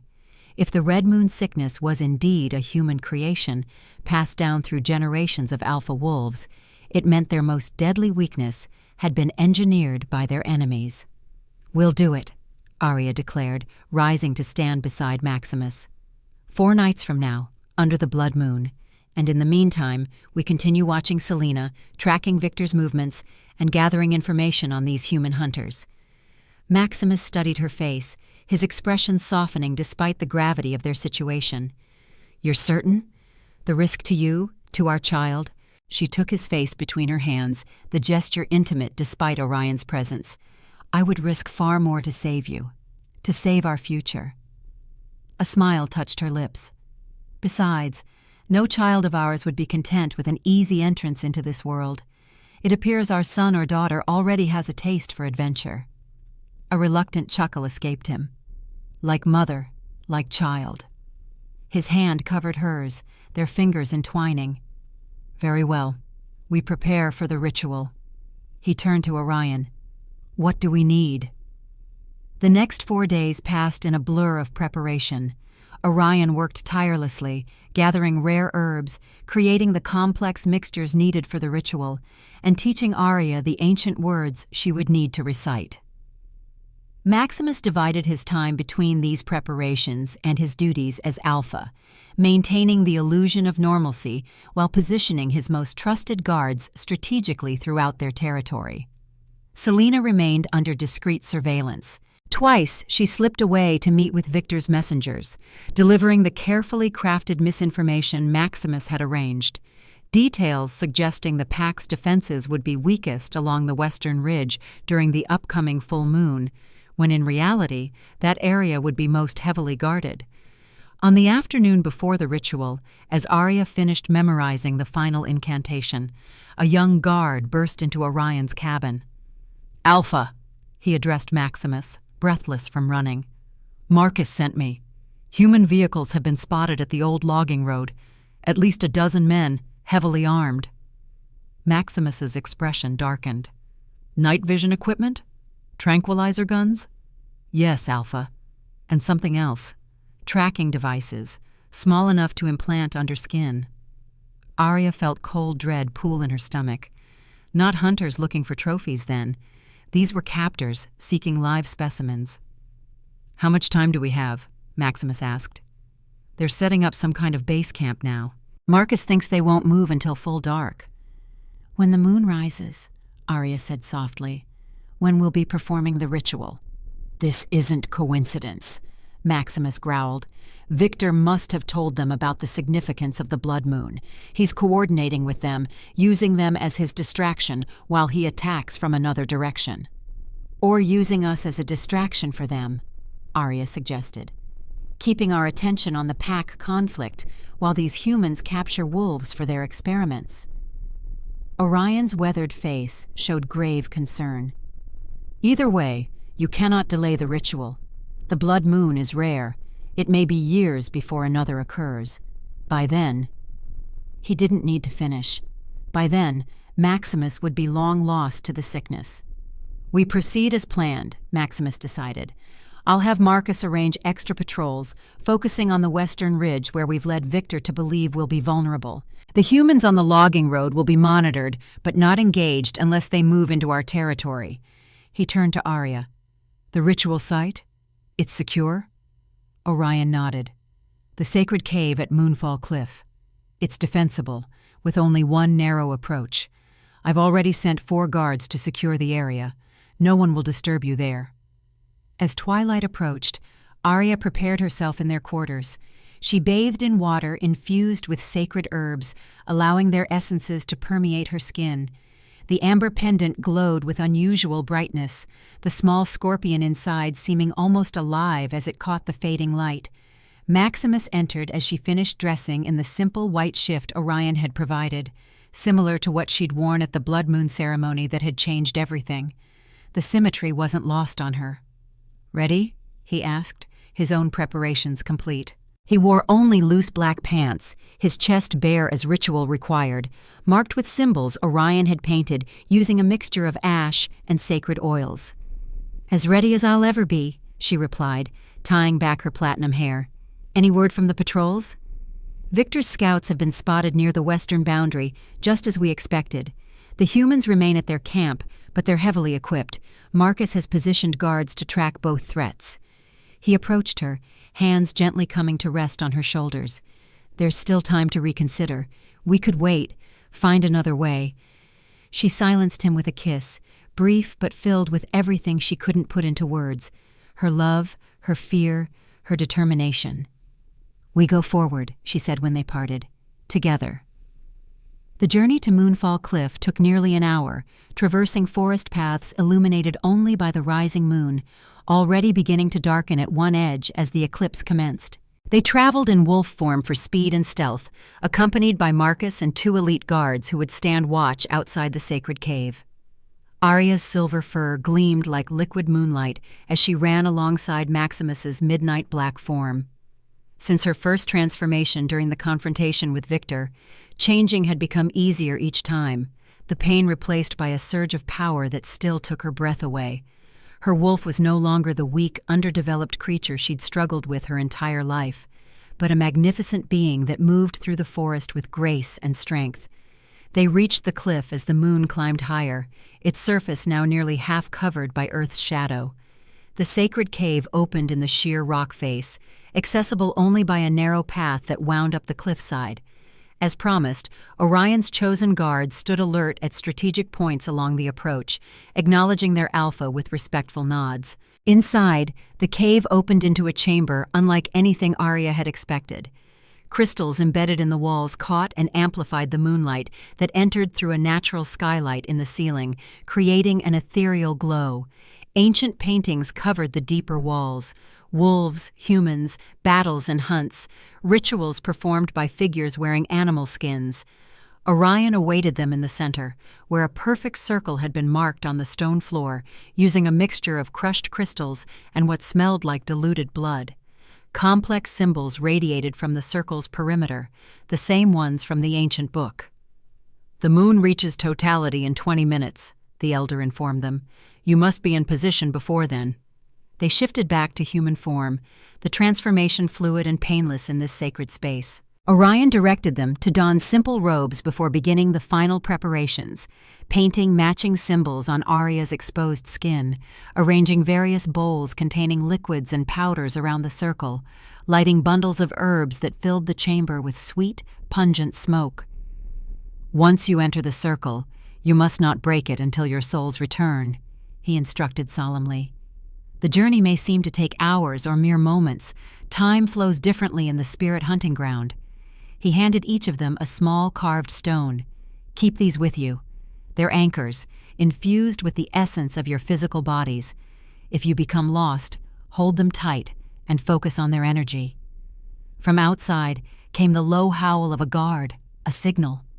Marcus appeared at the cave entrance, still in wolf form, his posture communicating urgency. "What is it?" Maximus demanded after shifting just his vocal cords, a partial transformation only the most powerful alphas could manage. Marcus replied in the same manner, his wolf's mouth forming human words in a disconcerting display. "Movement on both fronts. Victor's forces are advancing toward the western ridge. The humans have left their camp, moving in smaller groups through the forest. They appear to be converging on this location." Ice flooded Aria's veins. "They know we're here, but how?" "Selena," Maximus growled. "She must have discovered our surveillance, realized we were feeding her false information." "Or she was playing us all along," Aria suggested, "pretending to be our unwitting informant while actually serving as Victor's eyes inside our pack." Orion's weathered face showed alarm. "You must begin now. The ritual cannot wait, and once started, cannot be interrupted without grave danger to your souls." Maximus turned to Marcus. "Hold them off, whatever it takes. No one enters this cave until we've completed the ritual." The head guard gave a sharp nod before disappearing back into the night. Distant howls suggested the guards were already mobilizing to intercept the approaching threats. "Inside the circle," Orion directed, his voice taking on the rhythmic cadence of ancient ceremony. "Sit facing each other, hands joined. As the moon reaches totality, drink from the vessel I place before you." They did as instructed, entering the crystal circle and settling cross-legged, knees touching, hands clasped between them. Outside, the sounds of conflict grew, howls, human shouts, the crack of what could only be gunfire. Aria forced herself to focus only on Maximus, on the warmth of his hands enclosing hers, on the amber pendant that now pulsed between them in time with her heartbeat. Orion placed a stone cup before them, filled with a liquid that shimmered with an inner light. "Drink as one when I give the sign," he instructed, moving to the edge of the chamber where he began a low, melodic chant in the ancient language of their kind. Through the skylight, Aria watched the last sliver of bright moon disappear, replaced by the eerie copper glow of the blood moon. The moment had come. Orion's voice rose, the chanting growing more intense as he raised his arms toward the blood-red orb visible through the cave's opening. At his signal, they lifted the stone cup together, each drinking half of its contents. The effect was instantaneous and overwhelming. Heat rushed through Aria's body, followed by a floating sensation, as if gravity no longer held sway over her. The cave, Orion, even her own body seemed to recede, becoming distant and insubstantial. Only Maximus remained clear, his form now outlined in a blue-black luminescence that pulsed with his heartbeat. She looked down and saw her own hands glowing silver-white, the light extending to envelop her entire body. Between them, the amber pendant floated, no longer attached to a chain but hovering in the air, the scorpion inside now definitely moving, its tiny claws opening and closing as if awakening from centuries of sleep. "Maximus?" she called, her voice echoing strangely, seeming to come from everywhere and nowhere. "I'm here," he answered, though his lips didn't move. His voice resonated directly in her mind. "We're crossing over." The cave dissolved completely, replaced by an endless twilight landscape, rolling hills covered in silver grass that rippled like water under a perpetual breeze.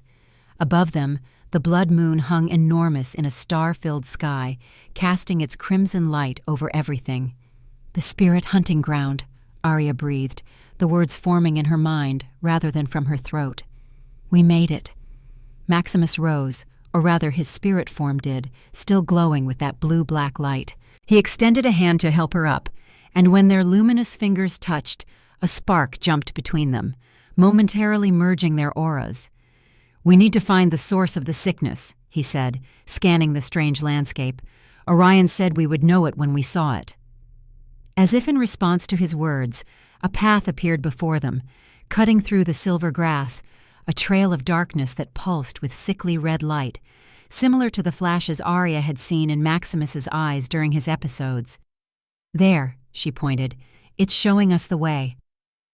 Together they followed the dark path, their spirit forms moving with a dreamlike fluidity across the surreal terrain.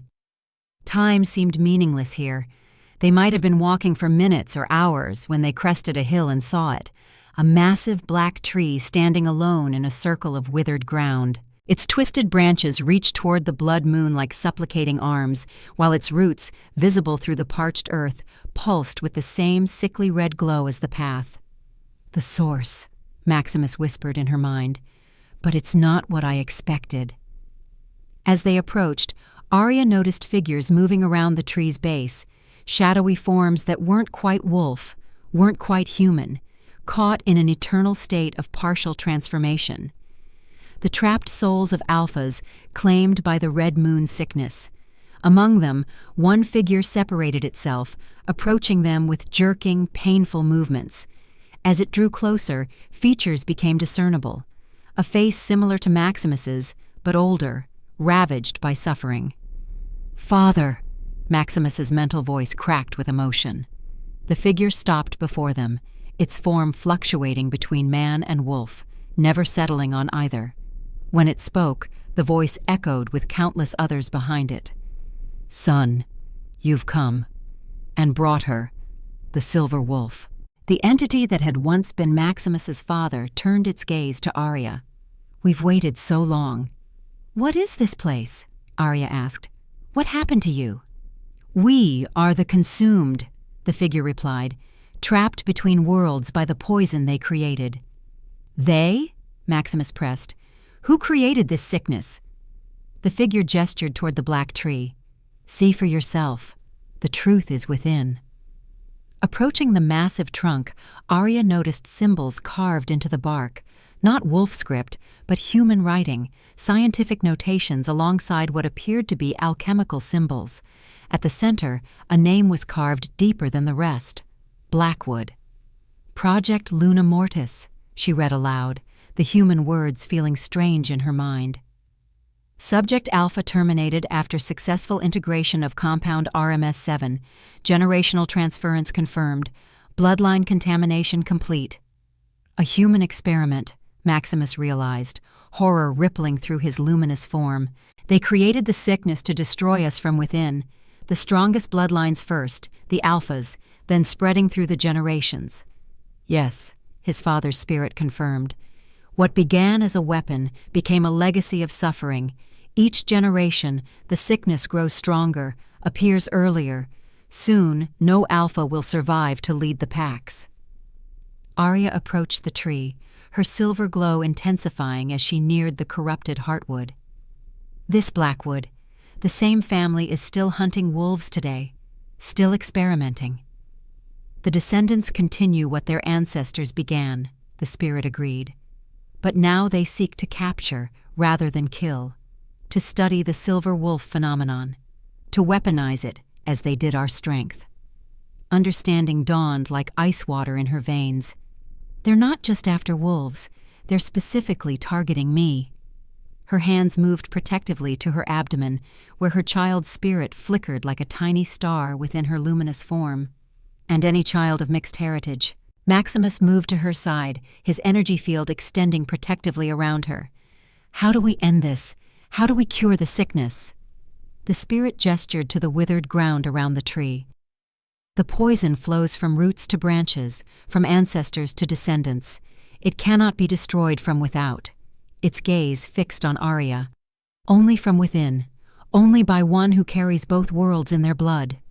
The amber pendant, which had followed them into this realm, suddenly rose higher, the scorpion inside now fully animated, its tail arched and ready. Understanding flooded Aria as instinct and ancient knowledge merged within her. "The scorpion," she said, "a creature with poison of its own, a counter-agent." She reached for the floating amber, which cracked open at her touch, releasing the scorpion. It grew as it emerged, transforming from a tiny preserved specimen to a creature the size of her palm, its exoskeleton gleaming with the same silver light that surrounded her. Without hesitation, she knelt and placed the scorpion on the ground before the black tree. It scuttled forward, tail raised, and struck at one of the pulsing roots. Its stinger sank deep into the corrupted wood. The effect was immediate and dramatic. The sickly red glow began to fade wherever the scorpion's venom spread. The black bark lightened, the withered ground around it growing soft with new growth. The shadowy figures surrounding the tree shuddered, their forms stabilizing, becoming either fully human or fully wolf, before fading into motes of light that drifted skyward. Maximus's father was the last to transform, his ravaged features smoothing into peace as he became fully human once more. "Thank you," he said, his voice now singular, freed from the chorus of the consumed. "Remember, the Blackwoods will never stop hunting. Protect what you've created."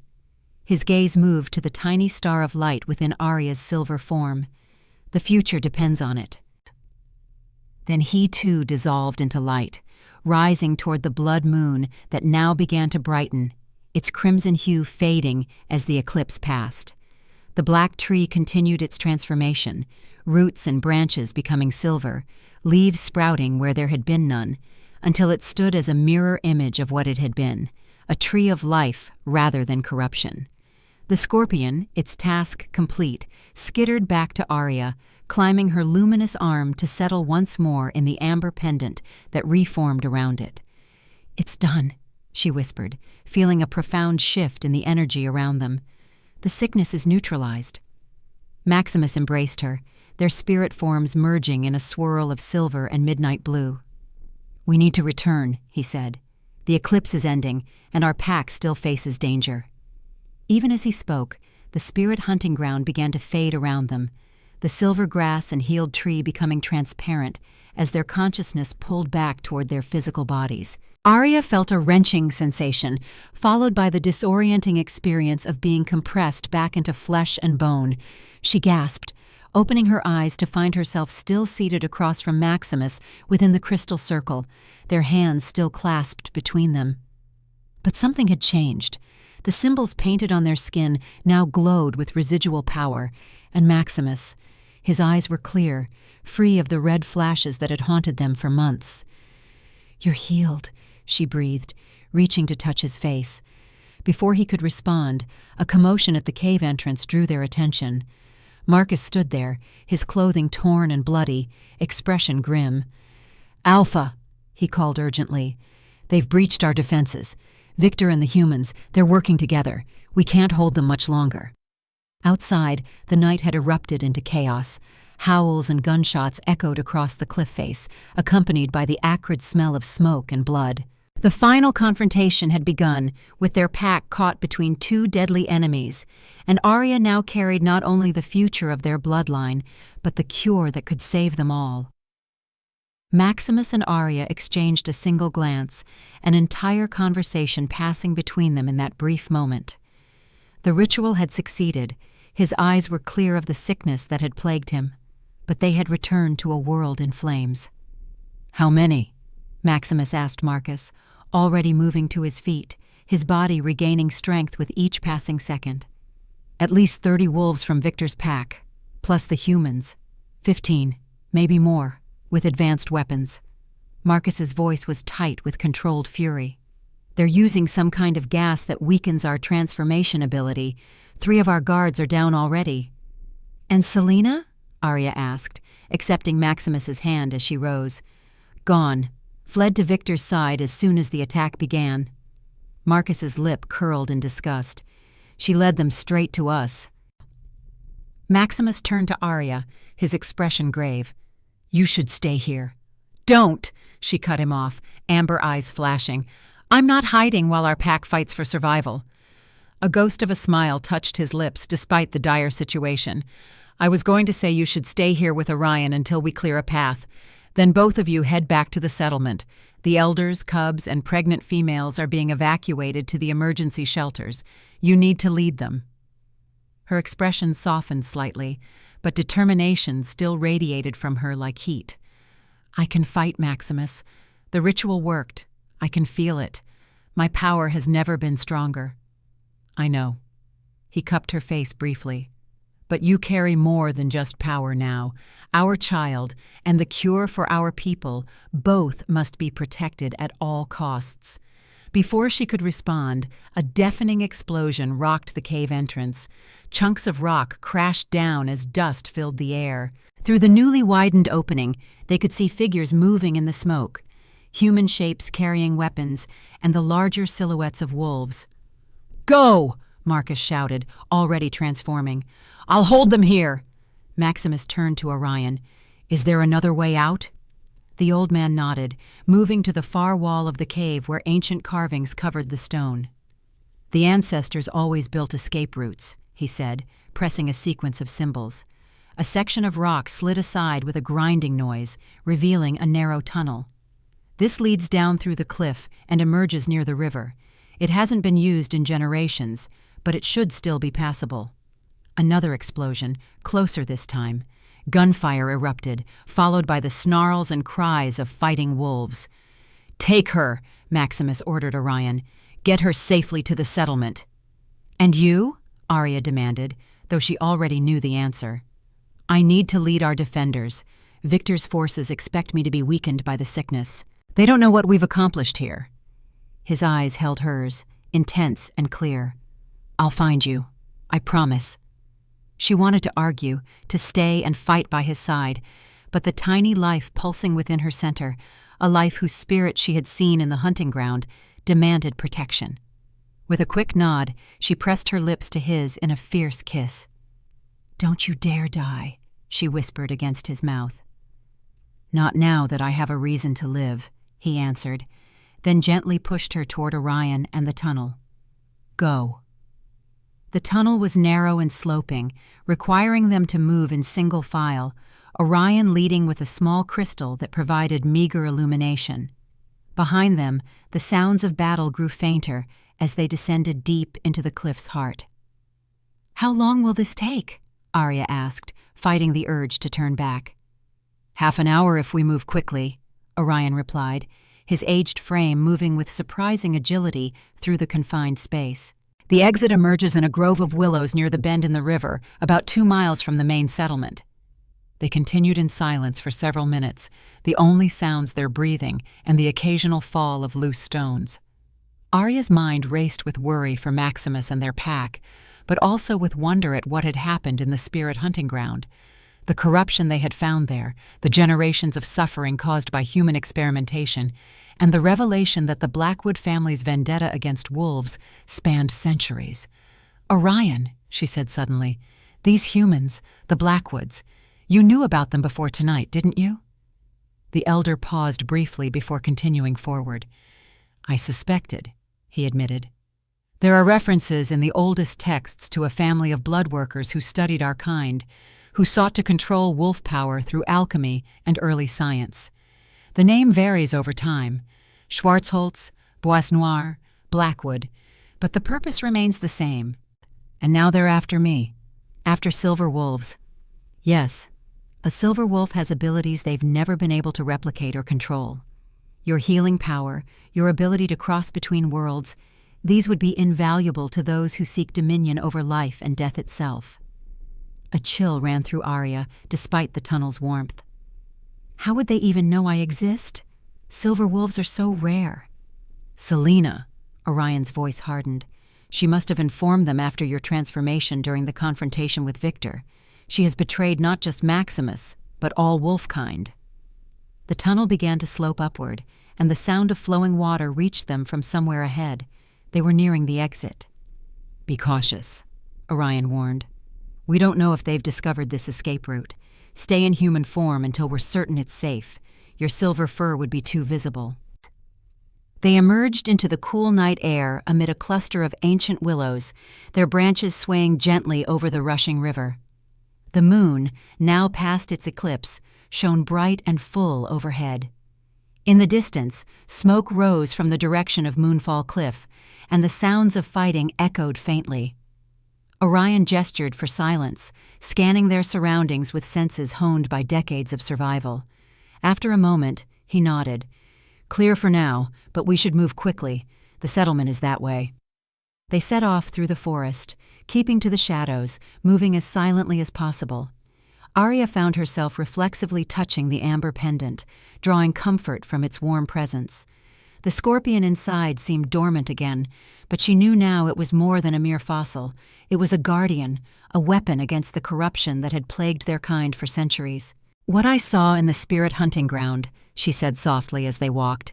"The sickness was created to destroy wolf bloodlines from within, but the cure, it came from within me, from the human and wolf sides together."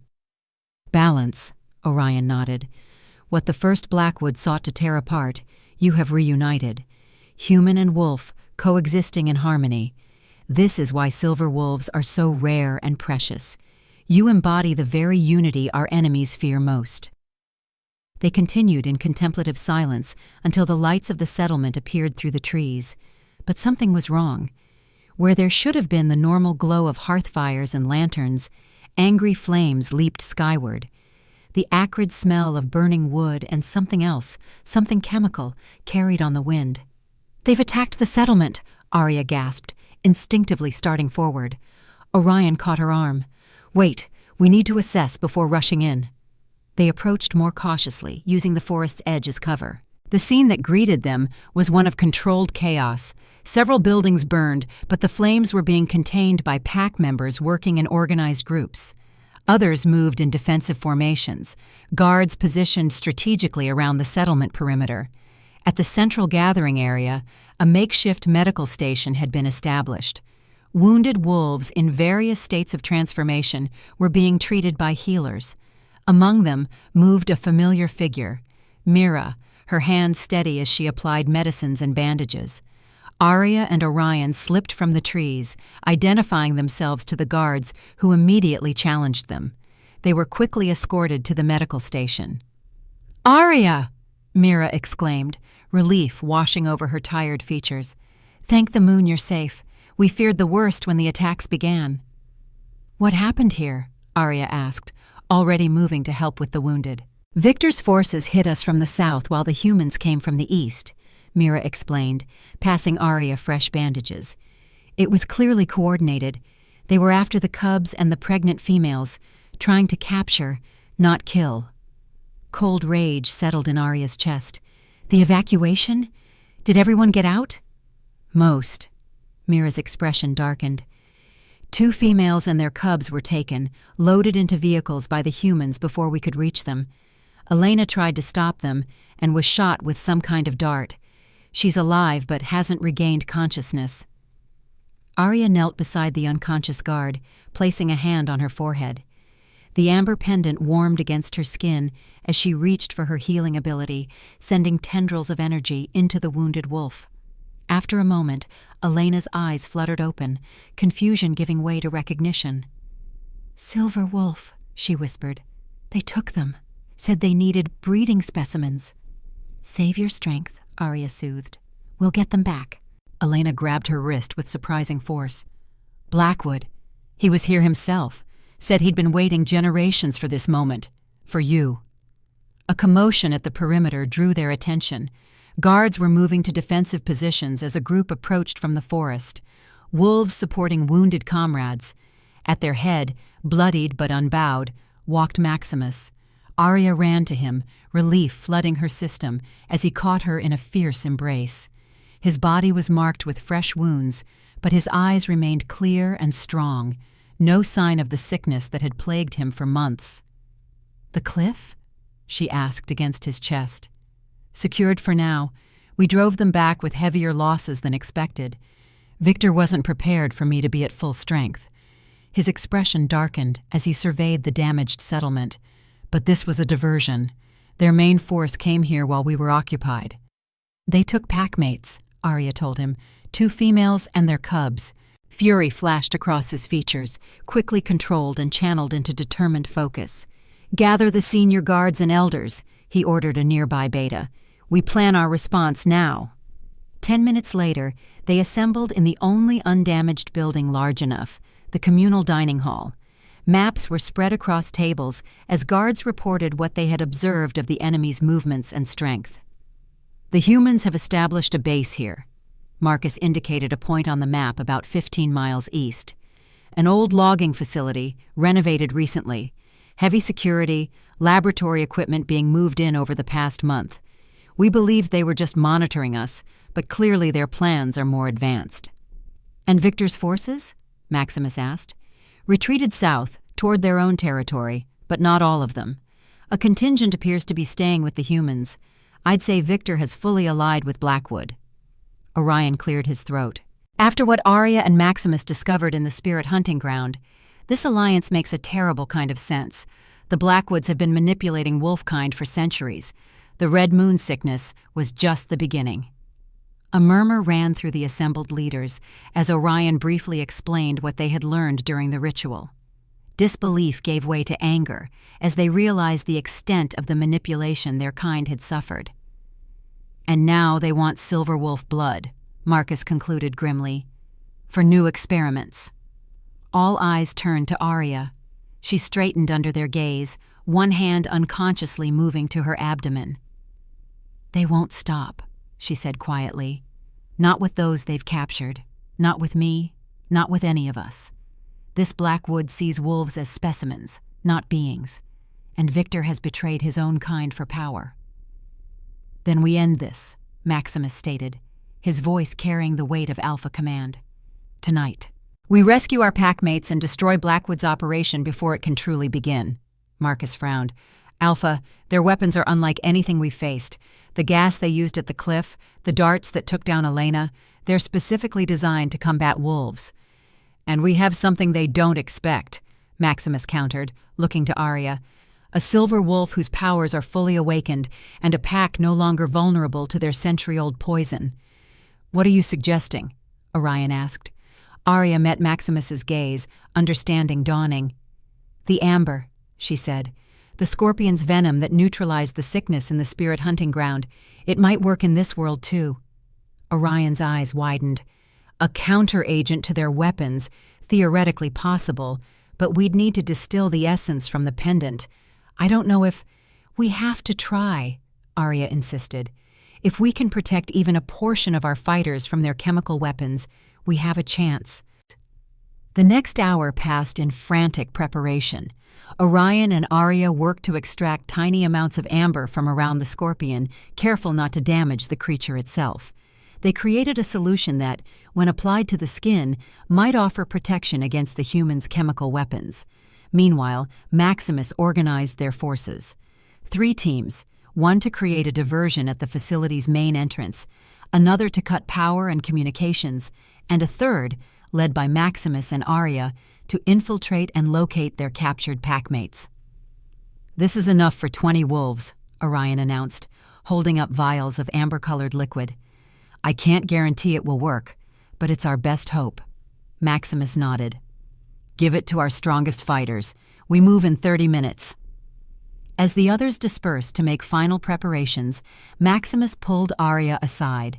His expression, so controlled before the others, now showed the concern he'd been masking. "You don't have to come," he said softly. "Your safety, our child's safety, is exactly why I must," she countered. "This is about more than just tonight, Maximus. It's about the future for all wolfkind.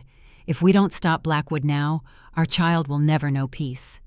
He searched her eyes, then nodded slowly. "Stay close to me. If anything goes wrong, your priority is to get yourself out safely. The pack needs its silver wolf more than it needs its alpha." "The pack needs both," she insisted. "And so do I." Their journey to Blackwood's facility took less than an hour, the wolves moving swiftly through territory they knew intimately. From a ridge overlooking the compound, they observed their target. A sprawling complex of buildings surrounded by security fencing, floodlights illuminating the perimeter. Armed guards patrolled in regular patterns, and somewhere inside were their packmates. "Remember," Maximus addressed the assembled wolves, all in human form for now to communicate clearly. "Team 1 creates the diversion at the main gate in exactly 15 minutes. Team 2 cuts power 2 minutes later. Team 3 enters through the drainage culvert on the east side." Marcus, leading Team 1, nodded grimly. "We'll give them something to think about." As the teams separated to take their positions, Aria felt a strange sensation, a pulling at her consciousness, similar to what she had experienced in the spirit hunting ground. The amber pendant warmed against her skin, and with sudden clarity, she knew. "They're below ground," she whispered to Maximus. "The captives, they're not in the main buildings. There's a subterranean level." He didn't question how she knew. "Can you sense where the entrance is?" She concentrated, letting the pendant guide her awareness. "Northeast corner. There's an elevator shaft behind the largest building." Maximus relayed this information to their infiltration team, 6 of their stealthiest wolves, all treated with Orion's amber solution. Then they waited, tense and alert, as the minutes ticked down. Right on schedule, a tremendous explosion rocked the main gate. Alarms blared as guards rushed toward the disturbance. 2 minutes later, the facility plunged into darkness, emergency lighting providing only minimal illumination. "Now," Maximus ordered, and they moved. Transforming into wolf form, they raced down the ridge and across the open ground to the drainage culvert. It was tight but passable, bringing them inside the perimeter fence without confronting the distracted guards. Once through, they shifted back to human form, better for navigating the facility's confined spaces and operating any controls they might need. Gunfire erupted from the direction of the main gate, Marcus and his team engaging the security forces. The diversion was working, drawing attention away from their approach to the northeastern building. They reached it without detection, finding a service entrance left unguarded in the chaos. Inside, narrow corridors led through what appeared to be research spaces, laboratories filled with equipment whose purpose Aria preferred not to contemplate. "This way," she whispered, the pendant guiding her unerringly through the complex. They encountered 2 guards, quickly subdued without raising an alarm. The elevator she had sensed stood at the end of a restricted hallway, its access requiring a keycard. "Stand back," one of their team whispered, producing tools from a small pouch. Within moments, he had the control panel open and was bypassing the security system. The doors slid open silently. "It will take us down, but we won't have long before they realize the elevator is moving," he warned. "Then we move fast," Maximus replied as they crowded into the car. The descent took less than 30 seconds, opening onto a sterile white corridor that branched in 3 directions. Aria closed her eyes briefly, concentrating on the pull she felt. "Left," she directed, moving quickly. The corridor led to a secured door marked Specimen Containment. Through its small window they could see a large room divided into transparent cells. Inside, several of them were their missing packmates, the 2 females and their cubs, sedated but alive. "More guards inside," Maximus observed. "At least 4. "And him," Aria breathed, pointing to a distinguished-looking older man in a white lab coat, examining readouts on a tablet. Even without ever having seen him, she knew immediately who he was. "Blackwood." Something in her voice made Maximus look at her sharply. "Are you all right?" The pendant was almost burning against her skin now, the scorpion inside visibly moving, tapping against the amber as if demanding release. "He's responsible for centuries of suffering," she said, her voice strange even to her own ears. "For the sickness, for the hunters, for everything." "And he'll answer for it," Maximus assured her. "But our priority is our packmates." With quick, silent gestures, he directed their team into position. 2 would create a distraction at the far end of the containment room, drawing the guards away from the cells. The rest would enter and free the captives. The plan worked initially. The guards responded to a crashed equipment cart at the room's far end, giving them the opening they needed. They rushed in, Maximus and 2 others engaging the remaining guards, while Aria headed straight for the cells. "Silver Wolf." Blackwood's voice stopped her in her tracks. He stood calmly beside the control panel that would open the cells, a small device in his hand. "I've waited so long to meet one of your kind." "Step away from the controls," she commanded, every sense on high alert. "Fascinating," he continued as if she hadn't spoken. "A perfect synthesis of human rationality and wolf instinct, the very embodiment of what we've tried to create artificially for generations." He smiled, the expression never reaching his cold eyes. "Your child will be even more remarkable, I imagine." Ice flooded her veins. "How could you possibly know?" "My dear, we've been studying wolves for centuries. The signs are subtle but unmistakable to those who know what to look for." He took a step toward her. A pregnant silver wolf, the culmination of the Blackwood legacy. Behind her, She was vaguely aware of the fighting, Maximus and the others subduing the guards with brutal efficiency. But her focus remained locked on this man who spoke so casually of generations of torture and experimentation. "Your family created the Red Moon sickness," she said, the pendant burning against her skin. "You poisoned bloodlines, caused untold suffering, all for what? Power? Knowledge?" "Progress," he replied simply. "Humanity evolves through understanding and controlling the natural world. Your kind represents an evolutionary branch with extraordinary capabilities. Imagine those capabilities harnessed for human advancement. We're not tools for your advancement." She took a step forward, feeling the scorpion moving more frantically within the amber. "We're living beings with our own right to exist." Blackwood's finger hovered over the device in his hand. "One press and these cells flood with a gas that will kill everyone inside, including the cubs." His eyes were calculating. "Or we can discuss terms. Your cooperation in exchange for their lives." Time seemed to slow, as Aria felt something shift within her. Not just the child she carried, but a deeper awareness, a connection to powers that had slumbered for centuries. The amber pendant cracked audibly, light spilling from the fissures. "There will be no terms," she said, her voice resonating strangely. "No more experiments, no more hunting. It ends now." Before Blackwood could respond, the pendant shattered completely. The scorpion, now free of its amber prison, grew rapidly until it reached the size of a large dog. Its exoskeleton gleamed silver in the harsh laboratory lights as it positioned itself between Aria and Blackwood. The man's eyes widened in genuine fear for the first time. "What is this?" "Balance," Aria replied, as the scorpion advanced toward him. "The very thing your family tried to destroy." Blackwood frantically pressed the button on his device, but nothing happened. The scorpion had somehow neutralized it.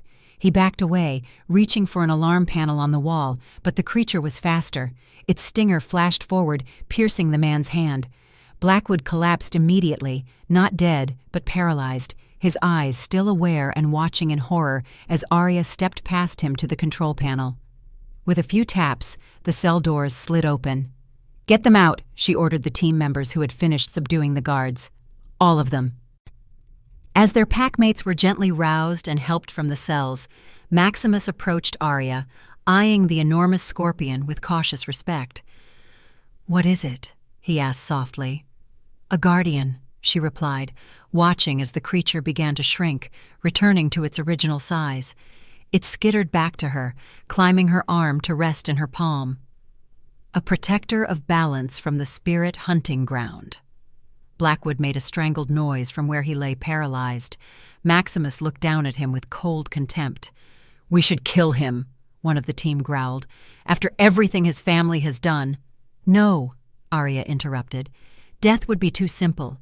He needs to live with the knowledge that his family's centuries-old project has failed."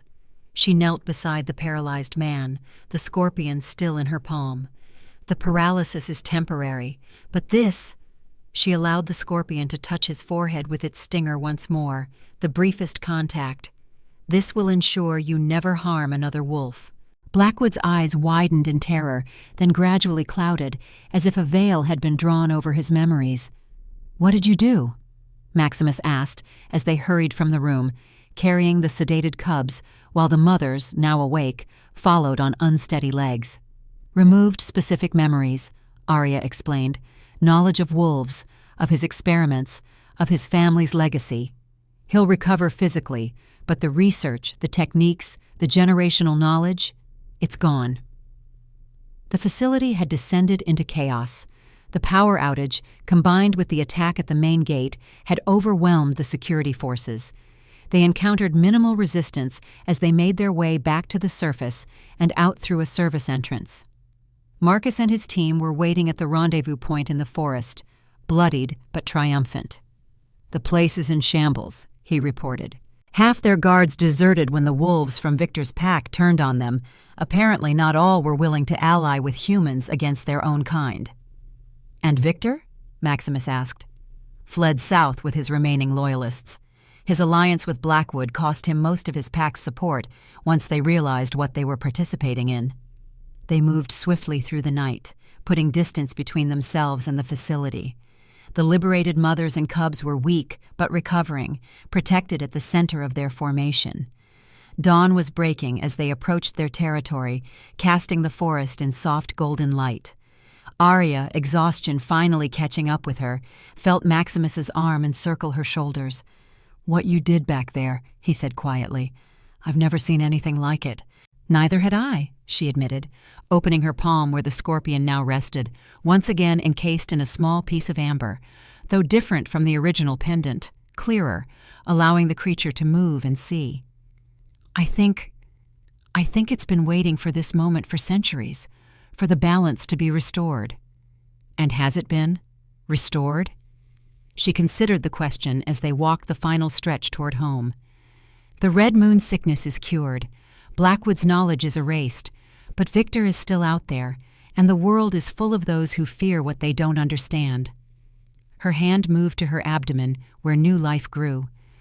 "Balance isn't something achieved once and then preserved forever. It's something we must continually work toward." Maximus nodded thoughtfully. "Then we work toward it together, as a family, as a pack." As they crested the final hill overlooking their settlement, the morning sun illuminated a scene of activity, pack members repairing damage, caring for the wounded, rebuilding what had been damaged. Despite everything, life continued, adapted, evolved. The small amber scorpion in her palm tapped gently against its new home as if in approval, a guardian for a new generation. A reminder that even the smallest creatures could tip the balance when the moment came. And within her, the tiny spark of life that would one day carry both their bloodlines pulsed with possibility. Human and wolf, silver and black, past and future, united in perfect harmony. 3 months passed swiftly after the confrontation at Blackwood's facility. Winter descended upon northern Shadow Valley, blanketing the forest in pristine white, the silence of snowfall broken only by the occasional howl as pack members communicated across their vast territory. The settlement had been fully rebuilt, structures reinforced and expanded to accommodate the refugees who had fled Victor's pack after learning of his betrayal. Aria stood at the window of what had once been Maximus's quarters and was now their shared home, watching snowflakes dance in the morning light. Her hand rested on her abdomen, the small swell now visible beneath her clothing. The amber scorpion rested on her wrist, no longer contained in a pendant, but free to move about her body as it wished, sometimes disappearing for days before returning to her side. "They're gathering at the Great Hall," Maximus said, entering the room. He approached, wrapping his arms around her from behind, his hands joining hers over their growing child. "The alphas from all 7 allied packs have arrived." She leaned back against his solid warmth. "Including the new leadership from Silver Lake?" "Yes, Garrett and his council arrived at dawn. They seem eager to establish a new relationship now that Victor is gone." Victor wasn't truly gone, of course. Reports placed him far to the south, gathering what followers he could. Wolves disaffected with pack life, rogues, those who chafed under traditional leadership. But his influence had waned significantly, his alliance with Blackwood seen as unforgivable betrayal by most wolves. "And Selena?" Aria asked quietly. Maximus's expression darkened. "Still requesting amnesty, still claiming she was manipulated, that she never intended harm to come to the pack." Aria turned in his embrace to face him, studying the face that had become dearer to her than her own life. The Red Moon sickness had left no trace. His eyes were clear, his transformations effortless, his strength greater than ever. "You know I can tell if she's lying," she reminded him gently, "and that's exactly why she fears facing you." He brushed a strand of platinum hair from her face. "But that discussion can wait. Today is about the future, not the past." The Great Council represented something unprecedented. 7 packs uniting not just as temporary allies, but as a true coalition with shared governance. Maximus had proposed it after Blackwood's defeat, recognizing that divided, wolves remained vulnerable to those who would exploit them. Together, they could protect their territories, their cultures, their right to exist alongside the human world without being consumed by it. They dressed formally for the occasion. Maximus in dark leathers, accented with silver, Aria in a flowing dress of midnight blue that complemented her pale coloring. Around her neck hung a new symbol of her status, a silver chain from which dangled a small crystal vial containing a single drop of the scorpion's venom, the cure for the red moon sickness that had been distributed to every alpha bloodline. As they entered the great hall, conversations fell silent. The space had been transformed for the gathering, long tables arranged in a circle, with representatives from each pack seated according to their territories. At the center burned a sacred fire in a pit lined with stones from each pack's lands, symbolizing their unity. Maximus took his place at the northern Shadow Valley section, Aria beside him. Marcus stood vigilant behind them, ever the protector, even in these peaceful times. Orion sat nearby, his ancient eyes bright with satisfaction at seeing a dream centuries in the making finally realized. "Brothers and sisters of the 7 packs," Maximus began, his voice carrying effortlessly through the hall. "We gather today not as separate territories, but as one people.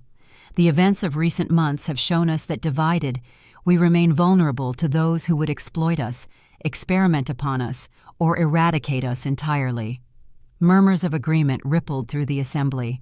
"For too long, we have allowed old rivalries and territorial disputes to weaken us. Meanwhile, the human world encroaches further each year.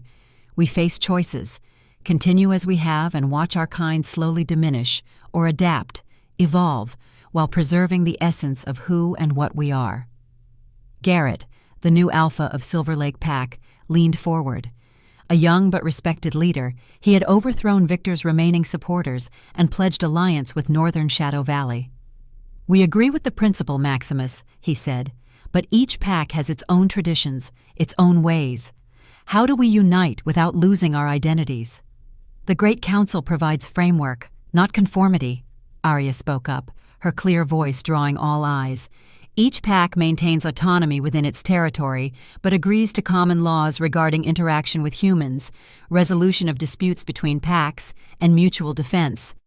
"And who leads this council?" asked an older alpha from the eastern mountains. "You, Maximus, the strongest alpha with the silver wolf mate?"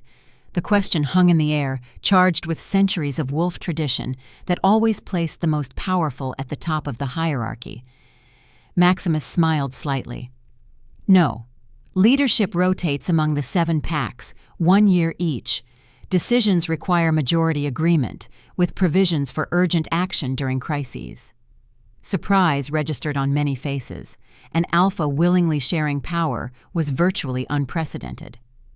"And what of the Silver Wolf?" asked Lydia, one of the few female alphas present, her gaze fixed on Aria. "Where does she stand in this new order?" All eyes turned to Aria, the weight of their attention palpable. The amber scorpion, sensing her momentary tension, appeared from her sleeve, perching visibly on her wrist, a silent reminder of her unique connection to powers beyond their understanding. "I stand as advisor to all packs," she responded carefully. "The gift of the Silver Wolf belongs not to one territory but to all wolfkind. I will travel where needed, heal where possible, and ensure the knowledge of our ancestors is preserved for future generations." "And the cure?" Garrett pressed. "The venom that ended the red moon sickness?" Aria touched the crystal vial at her throat. "Has been distributed to all 7 packs, with instructions for its use should the sickness ever reappear. No alpha bloodline need suffer again, as Maximus and his father did." The discussions continued for hours, delving into specifics of territory boundaries, protocols for interaction with human authorities, systems for exchange of resources and knowledge between packs. As the day wore on, Aria found herself increasingly aware of a strange energy building in the hall. Not tension, but something else. A sense of witnessing history unfolding, of being present at the dawn of something new. By evening, when the final agreements were being formalized, the atmosphere had transformed from cautious negotiation to genuine solidarity. Wolves who had once been rivals now spoke as allies, planning joint hunts, educational exchanges, even potential mating arrangements between packs to strengthen bloodlines. As Maximus prepared to close the historic gathering, a commotion at the hall's entrance drew everyone's attention. Marcus moved protectively closer to Aria and Maximus, his posture alert. Through the doors stumbled a young wolf, bloodied and exhausted, clearly having traveled far in desperate haste. Guards moved to intercept him, but he called out with the last of his strength. "News from the south! Victor, he's found something! Someone!" The young wolf's eyes locked onto Aria. An ancient alpha, awakened after centuries of slumber. A chill swept through the hall. Orion rose slowly to his feet, his weathered face paling. "Impossible," he whispered, but his tone suggested he feared otherwise. Maximus gestured for the messenger to be brought forward. "Explain. Every detail." The young wolf, provided water and supported by 2 guards, gathered himself. "I was a scout for Victor, stationed at the southern borders. 2 weeks ago he received a human visitor, an older woman who claimed to be related to someone called Blackwood." Aria and Maximus exchanged sharp glances. She brought maps, ancient texts, led Victor and his closest followers to a cave system in the mountains beyond the old territories. There they found a chamber. And inside, he shuddered visibly. A wolf unlike any I've seen, massive, white with markings like dried blood, suspended in some kind of crystal, but alive. "The Ancient One," Orion breathed, drawing startled looks from the assembled alphas. "A legend I prayed was only that." "What legend?" Garrett demanded. "Who is this wolf?" Orion's voice took on the cadence of formal recitation, words passed down through countless generations. Before silver wolves brought healing, before the balance of human and wolf blood was understood, there was the Ancient One, first of the alphas, who sought dominion over all creatures. When his cruelty became unbearable, the earliest silver wolf used her powers to imprison him in living crystal, where he would sleep until awakened by blood of his bloodline. "Victor has alpha blood," Marcus noted grimly. "If he found this chamber, performed the right ritual." "This scout confirms it," Maximus said, turning back to the exhausted messenger. "You saw this Ancient One awakened?" The young wolf nodded, terror evident in his eyes. "Not completely. The crystal was dissolving. But even partially freed, his power was overwhelming. He spoke in a language I didn't understand, but Victor seemed to. They communicated somehow." His voice dropped to barely a whisper. "Victor called him Father of Alphas and pledged fealty. In return, this creature promised him power beyond imagining." "And why have you come to us with this information?" Aria asked gently, sensing there was more to the story. The scout's eyes filled with tears. "Because after pledging loyalty, Victor was commanded to prove it. The Ancient One required a sacrifice, a demonstration of Victor's commitment." His voice broke. "Victor chose my mate and our newborn cub. I couldn't stop him. I barely escaped with my life." Horror spread through the hall like a physical wave. Even the most hardened wolves looked shaken, for the sacrifice of cubs was taboo across all packs, an unforgivable violation of their most sacred laws. "This changes everything," Garrett said into the stunned silence. "If what he says is true—" "It is true," Aria confirmed, the amber scorpion now agitated on her wrist, moving in quick, distressed circles. "I can sense no deception in him, only grief and terror." Maximus stood, his decision evident in his bearing. The Great Council's first act must be to address this threat. If this Ancient One is truly awakening, if he represents what Orion suggests, then all packs face extinction, or subjugation to a power that violates our most fundamental values. Agreement echoed through the hall. Wolves who hours ago had been cautious allies now united by a common enemy that threatened everything they held sacred. "We need more information," Lydia insisted. "Scouts, intelligence, a clear understanding of what we're facing." "And preparation," added Garrett. "If this being is as powerful as described, we cannot simply confront it directly." As the alphas debated strategy, Aria felt a strange pulling sensation, similar to what she had experienced during the ritual at Moonfall Cliff, but different. Not coming from the spirit hunting ground, but from somewhere else, somewhere ancient and dark. The amber scorpion sensed it too, becoming absolutely still on her wrist. Then, to the astonishment of those nearby, it began to grow once more, reaching the size of a small cat before stabilizing.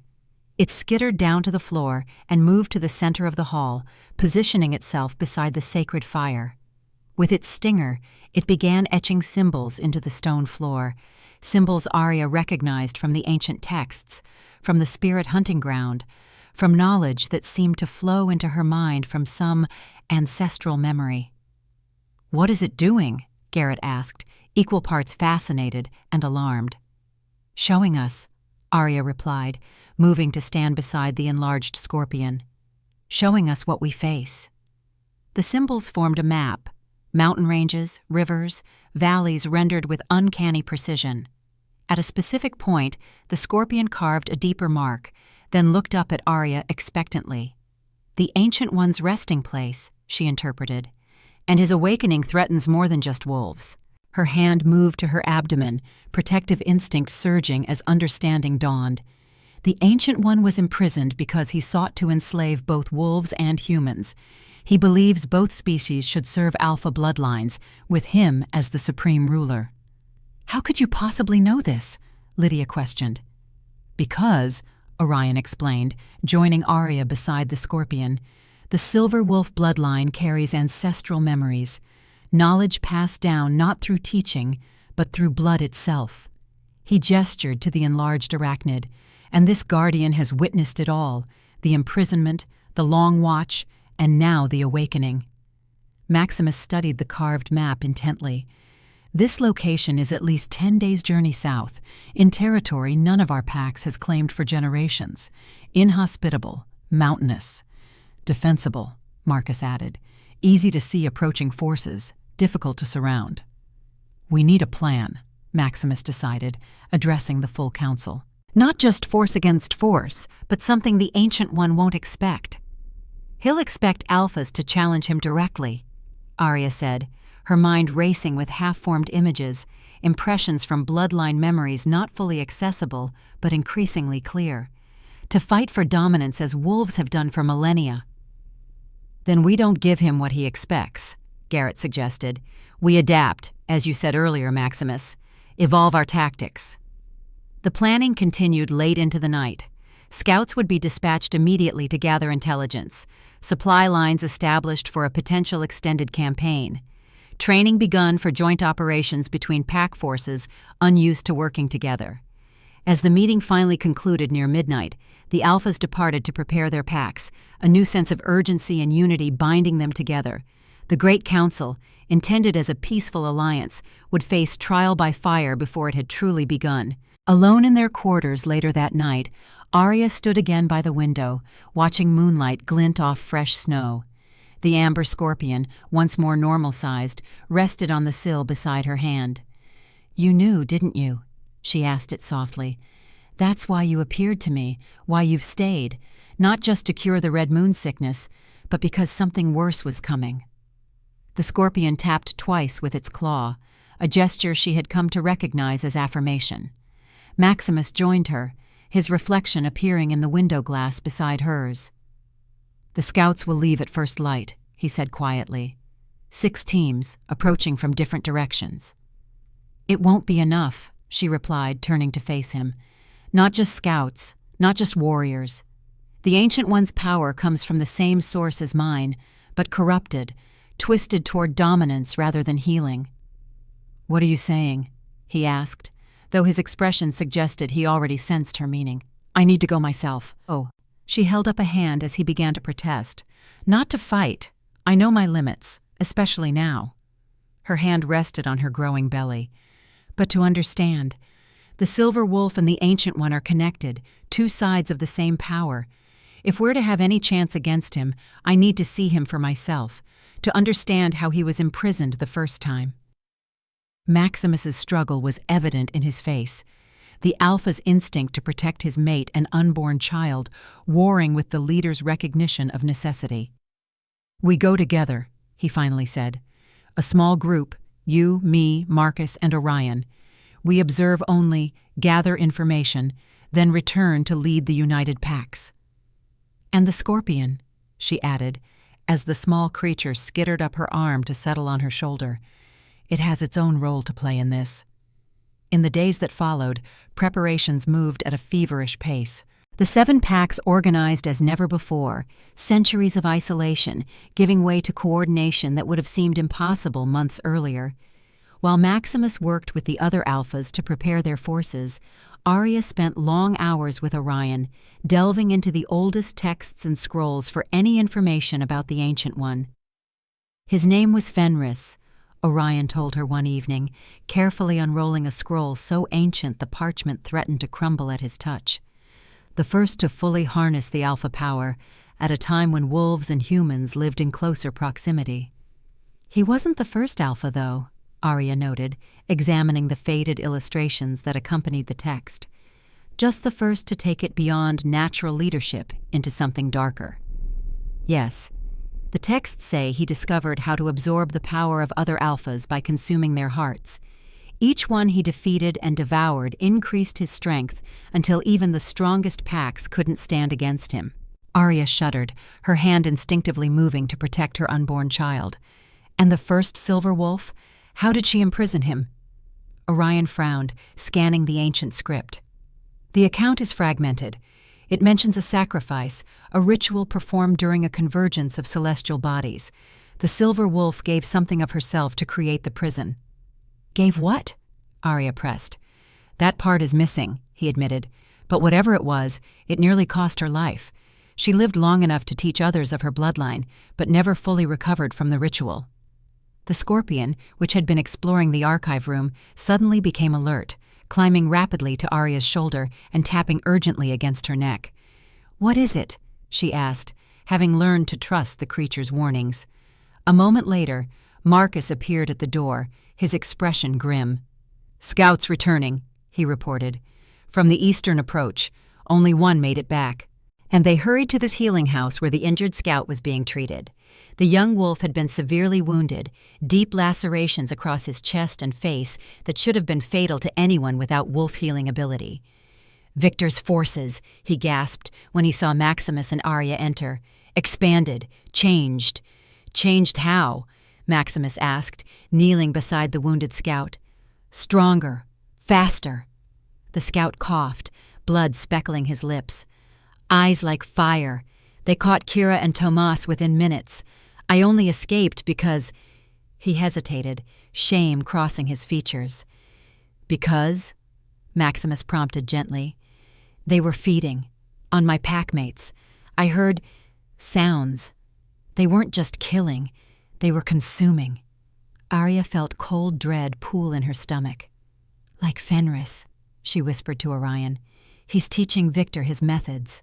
The elder nodded grimly. "Absorbing power through consumption, the darkest of ancient practices." "How many?" Marcus asked the scout. "At least 50 that I saw, but there could be more. They're establishing territories around the mountain where the crystal cave is located, concentric rings of patrols." Maximus stood, decision crystallizing in his eyes. "We move tomorrow," he said. "The small reconnaissance group is planned. We need to see this firsthand before committing our full forces." Later that night, as they prepared for the journey, Aria felt the child within her move for the first time, a flutter like butterfly wings, delicate yet unmistakable. She gasped softly, catching Maximus's immediate attention. "What is it?" he asked, crossing the room in 2 swift strides. She took his hand, placing it over the small swell of her abdomen. "Our child. Moving." For a moment, everything else fell away. The impending confrontation, the ancient threat, the weight of leadership. There was only this, life continuing, hope embodied, future promised despite darkness gathering. "Boy or girl?" he asked softly, a question they had discussed but never settled. "I don't know," she admitted, "but strong. I can feel it." The scorpion, which had been resting on a nearby shelf, suddenly scuttled down and approached her abdomen, stopping just short of touching her. It remained perfectly still for several seconds, its tail arched protectively rather than threateningly. "I think it's communing with the baby," Aria said with wonder, "connecting somehow." "Is that safe?" Maximus asked, eyeing the arachnid with new concern. "Yes," she replied with certainty. "It's forming a bond, like the one it has with me, a guardian for the next generation." The scorpion completed whatever mysterious connection it was establishing and returned to its usual place on Aria's shoulder. As it settled, she felt a clarity she had been lacking in recent days, a certainty about the path forward. "We need to leave before dawn," she said. "And we need to travel light, faster than we originally planned. Something's changed. I can feel it. The awakening is accelerating." Maximus studied her face, recognizing the silver wolf intuition that had guided them truly before. "I'll inform Marcus and Orion. We'll be ready." As preparations shifted to accommodate the new urgency, reports continued arriving from other scout teams, all confirming the expanding influence of Victor's transformed forces.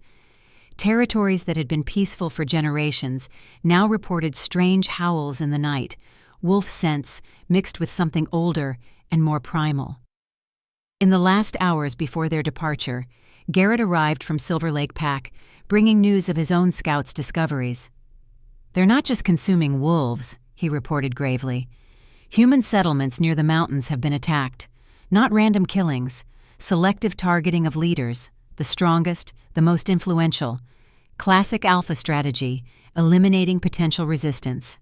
"Fenris sees humans and wolves as the same resource," Orion explained. "Strength to be harvested, power to be absorbed." "Then our mission is even more critical," Maximus concluded. "We need to understand his weaknesses before he grows too powerful to confront." As dawn approached, Aria stood at the edge of their territory, ready for the journey south. Dressed for stealth and speed, with only essential supplies, she waited for the others to complete final preparations. The amber scorpion rested against her neck, unusually still, as if conserving energy for what lay ahead. Maximus joined her, his presence a comfort despite the danger they faced. "Second thoughts?" he asked quietly. "No," she replied, watching the eastern sky lighten with approaching day. "But I understand now why the first silver wolf was willing to sacrifice so much to stop Fenris. This isn't just about wolves or territory. It's about what kind of world our child will inherit." She turned to face him fully, taking his hands in hers, the gesture intimate despite their preparing for war. "The Ancient One represents domination, the belief that power justifies control over others. Everything we've built, the alliance, the healing, the balance, stands against that." Maximus nodded, squeezing her hands gently. "Then we defend it. Together." Marcus and Orion approached, the former armed and vigilant, the latter carrying only a small pack containing ancient texts and ritual materials. As the sun crested the horizon, casting long shadows across the snow-covered landscape, the four figures moved silently into the forest, beginning the journey that would determine the future of all wolfkind. Behind them, the united packs prepared for conflict unlike any they had faced before. But ahead, something older than pack memory awaited, a power long imprisoned, newly awakened, hungry for dominance. And between these forces stood Aria, silver wolf, mate, mother-to-be, carrying within her not just new life, but a vision of balance that had eluded wolves for centuries. The scorpion stirred against her skin, its ancient consciousness resonating with her own determination. Whatever sacrifice might be required, whatever battle must be fought, the cycle of domination that began with Fenris would end with her. The snow crunched beneath their feet as they moved swiftly southward, leaving familiar territory behind and venturing into the unknown.